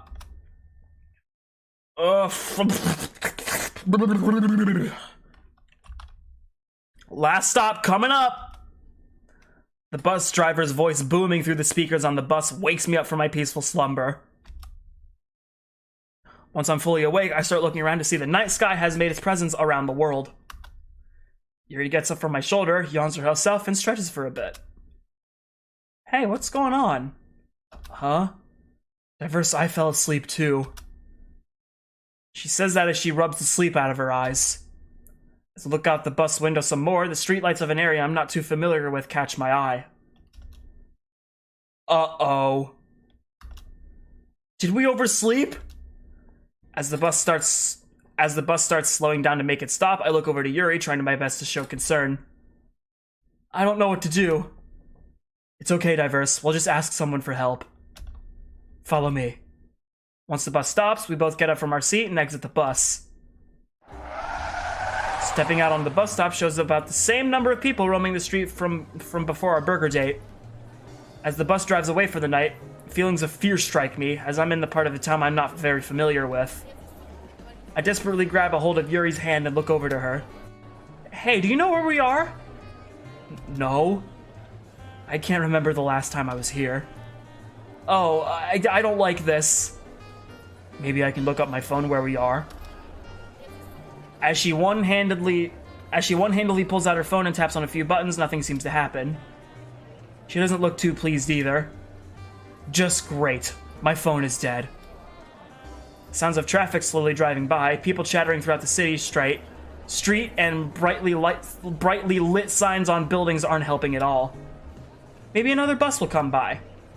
Pulling out my phone and flipping it open, the time says half past midnight. Oh no, school tomorrow! Listen, maybe some of the locals around here can help. Yeah, maybe. Let's go somewhere. We walked around town for a bit, still no clue where we are. People around here look like they don't want to be bothered. Isn't it weird to think that I'll never see these people again in life? You can see their face and remember what they look like for a while, but when you forget what they look like, they're gone forever. I digress. Yuri has kept me closer. Yuri has kept me close by her, her grip around me strong, as if she doesn't want to lose me. I don't blame her. I'd hate to travel around a place like this all by myself. The atmosphere really isn't that bad, but nothing beats a starry night sky and home when all you can hear outside are the bugs. Yuri, I want to go home. I know, love. Me too. Why don't we stop by that hotel real quick and see if we can figure out where we are. Turns out we're actually really close to a 35-story tall hotel. Yeah, that doesn't sound too bad. I break away from her for a bit so that I can take a hold of her hand again. There, much better. With smiles on our faces, we both entered the building to make our journey home. Whoa. This is the fanciest hotel lobby I've laid my eyes on. The lights, the furniture, the chandelier, the everything. Me and Yuri don't move. Instead, we stare at the place in awe, taking in everything. How come we don't have places this fancy back at home? I don't know. Well, it sure would be cool if we did. Imagine if our school was like this. Okay, maybe not. A quite older, bigger-looking man in a black trench coat with white, almost orange skin and yellow hair can be seen in the distance, walking towards where we're at. Oh, maybe he can help. It doesn't take long for him to get closer to us. I slowly wave my right hand at him to get his attention. Excuse me, where's the front desk? Down the hall and to the left. Thanks. The man walks away from us as Yuri stares at me for a bit. Did you get a bad feeling from being around him? Yeah, I didn't like how he said that, but never mind that now. Let's go. Securing my hand in hers, we both walk towards where he said to go. As we're walking to where we're supposed to go, a person coming down the stairs catches our attention. A girl with black hair and a cute pink dress makes her way down. She looks way too familiar. Once she's reached our level, she pays no attention to us and walks towards the entrance we came. Yuri turns around to stare at her more. But why, though? Yuri, what's up? Huh? Oh, nothing, I guess. Alright. Oh, is that a Home Alone reference? Oh, wait! What? Hold on! Excuse me, where the front... Wait, hold on. A quiet, older, bigger-looking man in a black trench coat... What?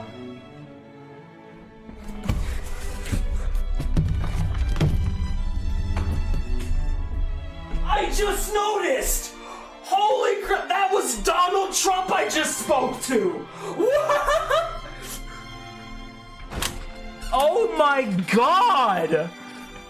It wasn't until Jake, you said that in chat that I realized that it was a Home Alone 2. Donald Trump is in this mod! What? Oh my god! That is hilarious. Oh. Alright. Come on, let's get going. Down the hall and to the left. Okay, we finally made it. Two of us approach an older woman behind the front counter. Excuse me, miss. We're lost and don't know when the next bus is. Can you help? No, but if you take the elevator all the way up to the 35th floor, an old lady who lives up there should help. Right. Thanks. Turning away from her, feeling dazed and confused, Yuri falls behind me. Bet she also has no idea. The elevator isn't too far of a walk from here.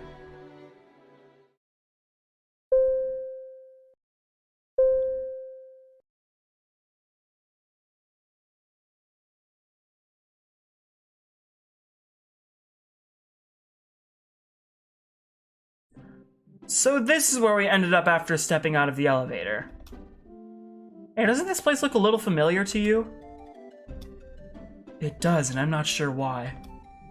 It's almost like a forgotten memory. Oh well. Let's see who lives here. We gently look inside the front door.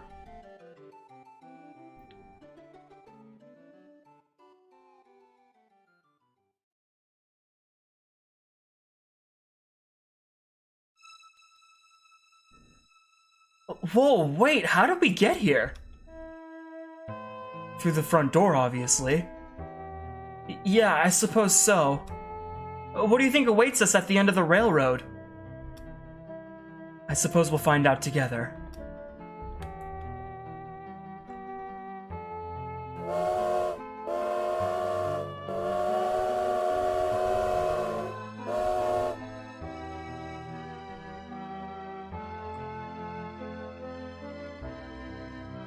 The railroad sounded its whistle and lifted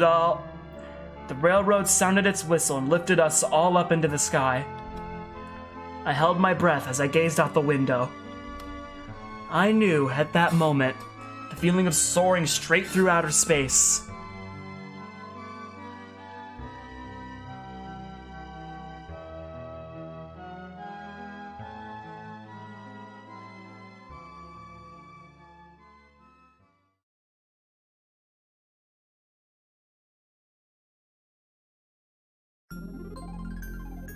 Okay, how? Literally how? I don't know. You tell me, bro. Holy crap, we're on the moon! Took you long enough. This kicks ass! Yuri takes advantage of the lack of gravity around us to jump up and down as she pleases. Hey! How come you have a spacesuit and I don't? I think my non-existent 401k was able to pay for it. Oh wait! You don't even have a job! I think I'm gonna work for NASA when I grow up. Ugh. Come on, I want to go home. Oh, don't you want to do moon jumps with your space lady girlfriend? Maybe another time. We should get going.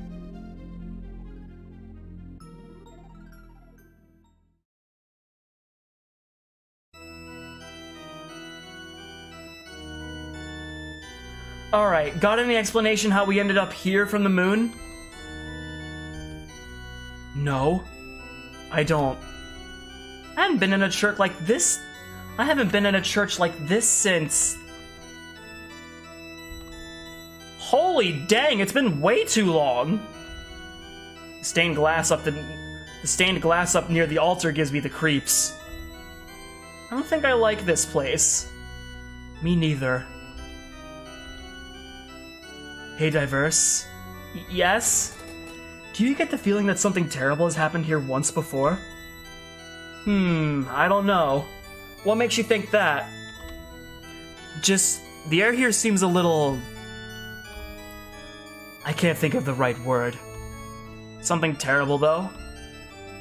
Wouldn't that be a little ironic? It would be. I'm getting goosebumps just thinking about it. What could she be thinking about? I tug on her left sleeve. You wanna get going? I don't think I like it here anymore. Yes, please.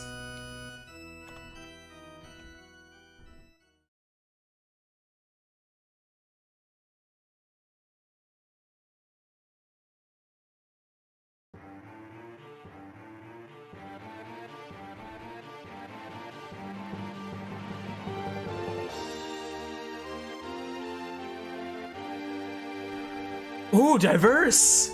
Look how pretty! Hey, that's what I like to see! Wanna go check it out before we have to head home? Yeah, that sounds great! But... how'd you change clothes? Why is it sunny out? Come on, we don't have time for that! We've got a castle to explore! Yuri excitedly takes my hand as we both start running on the grass towards the castle.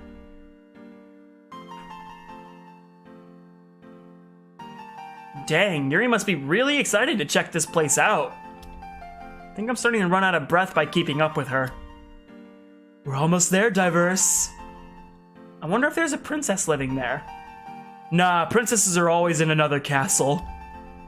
Okay, but what if a big scary boss monster jumps out at us?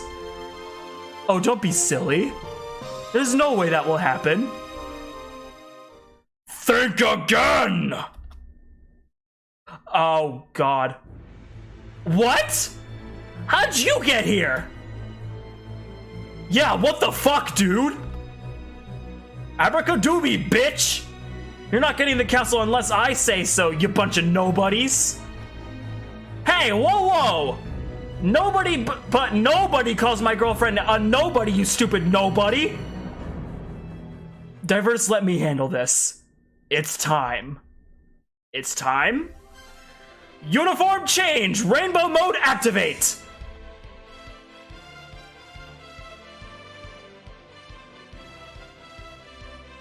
Yuri's gonna give me an epileptic...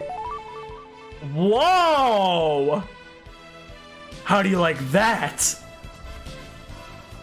What a fancy... What, a fancy outfit wasn't in your budget? Sadly, no. Mind explaining this safe spacesuit then? Another time. This is some amazing coding, my god. Let's do this.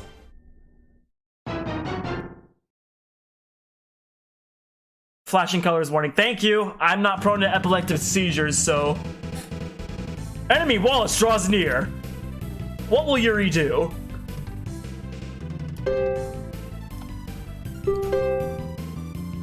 I think after I... Actually, you know what? This is probably where I'm gonna stop the stream. So that when we come back, we're gonna play this awesome and amazing game. Alright, so yep. I'm gonna stop here. Holy crap, what a stream this one has been, honestly. I broke down several times during this stream, my god. Alright, well, I hope you guys enjoyed this one. I'll probably be online again tomorrow, since I don't have work tomorrow. I could probably see if I could try to make some time tomorrow to stream once again. So... I really want to thank you guys again for tuning in. And I am gonna see you guys in the next stream. This is the weirdest acid trip I've been on. Alright, I'll see you guys in the next video. Goodbye!